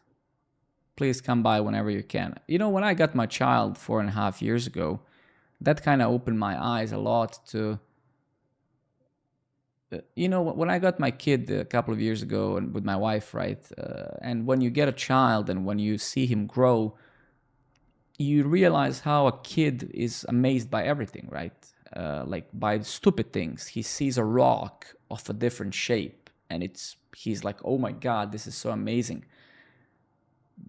But then I thought philosophically about it. that rock is indeed amazing to everybody, to me as well. But you get so crushed by by noise in life that you stop appreciating everything because you get into this machine. No, you get what I mean. You get into this machine, and then even when you reach one goal, there's instantly another goal right after it, right? So, for example, let's imagine you now achieve all of your goals. Well, there's literally a new goal. It's a constant grind, exactly. And then in this machine, you never, yeah, literally. And then this type of life is so unhealthy because like you don't take the time to appreciate anything.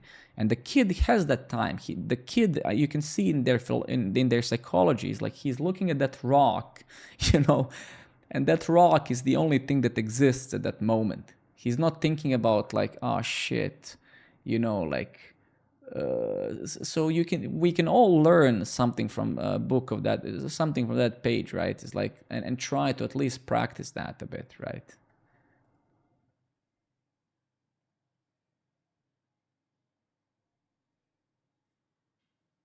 Andrew, good evening, buddy. How are you? Exactly, HP. And when you're gonna get that 30 pay increase, and then you're gonna dream about something else, man. I mean, don't take me wrong. That's fundamentally good in us humans. We constantly want to strive, right? Right? So it would be, we would not maybe exist as a civilization if you're not looking forward, right? But it's a balance of also taking the time. For example, my maybe a year ago, I'm sitting with my product manager, Steen, one of the most amazing people I met in my life, just as such a good person. And he tells me, "Hey, Alex, do you ever buy yourself something when you achieve something? Because you know I get promoted a lot as well. I get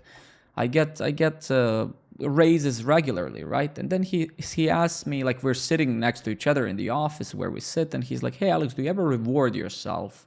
You know, like for example, I and my wife," he says, it's like I learned to reward myself. So if I achieve something specific, it can be a small goal or I got a raise or whatever, I'm gonna go and gift myself something. And then I'm like, fuck, dude, I actually never did that in my life. I never even thought about that, right? So I don't know why that discussion came to my mind, but it's just also, right, very interesting. Like he's like, hey, dude, well, if you achieve something, well, stop at that moment, do something nice for yourself, right? Uh, and then move on, right? I don't know if that would be a reward, but if you say so. Yeah, exactly, exactly.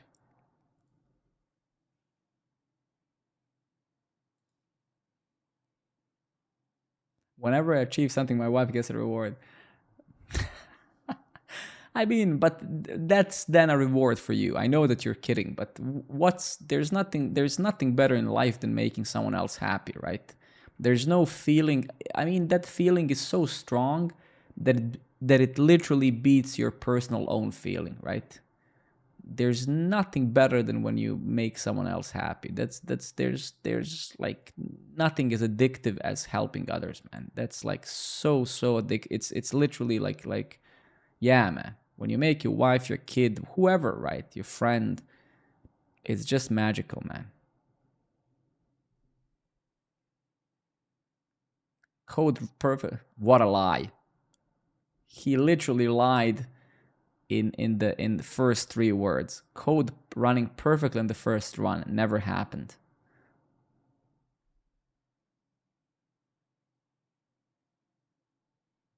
Smiley, exactly. Exactly, dude. I don't know. For me, has been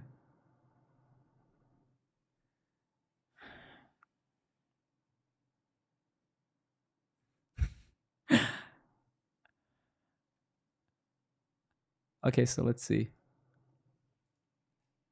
So that's actually really good. So we kind of did achieve some stuff. Let me just write some notes.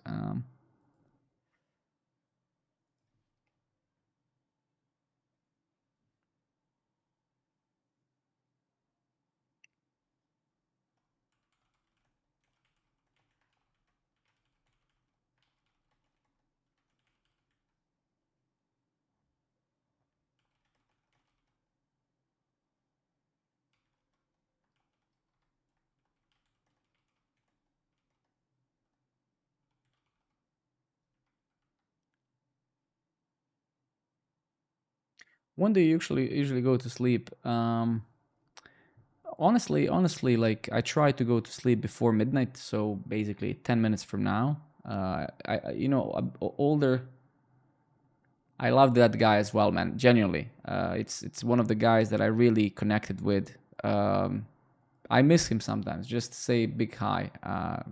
Truly amazing guy. Seriously. We had so many late night talks in the game, and I appreciate those moments. I mean, I remember very well actually our discussions, and I told him, look, man, I mean, the biggest problem with a lot of people, Rebecca, I think I spoke to you about it as well. I mean, when you meet those people in video games, they're not NPCs, right? They're real human beings, right? So you connect to them, right? So, Viper, even though we're not in touch anymore, he reminds in my life someone that I met and that was dear to me, right? So he's not an NPC. It's not like, okay, I'm moving to another game or I'm quitting, so who cares, right? But he's a nice guy, man, and I had so many different philosophical discussions with him over Discord. It was crazy. So please send huge regards to him. He's a truly nice. Good night, Leo, man. I love you, dude. Sleep well. Thank you.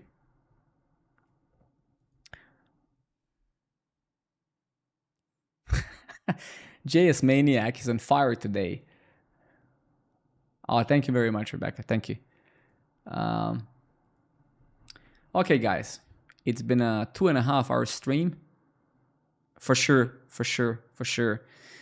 Well, tomorrow we're gonna play some guitar in the stream. So if you guys are around, come. I promised Rebecca that we're gonna do it, so I'm gonna configure stuff and connect some stuff here.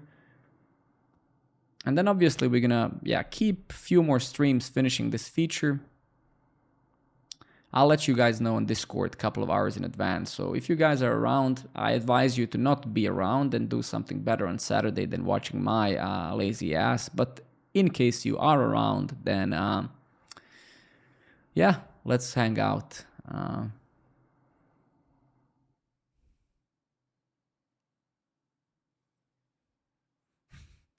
Exactly, JS Maniac. Actually, JS Maniac, keep that spirit up, man. Rebecca, Smadi, all of you guys, I wish you best. Thank you as always. Kirill, right back at you, buddy. Thanks a lot. Thank you for hanging out this Friday. It was fun. And have a good night. I'll catch you guys up tomorrow, okay? Peace out, everybody. Cheers. See you tomorrow. Bye-bye, guys. Bye. All the best. Bye-bye.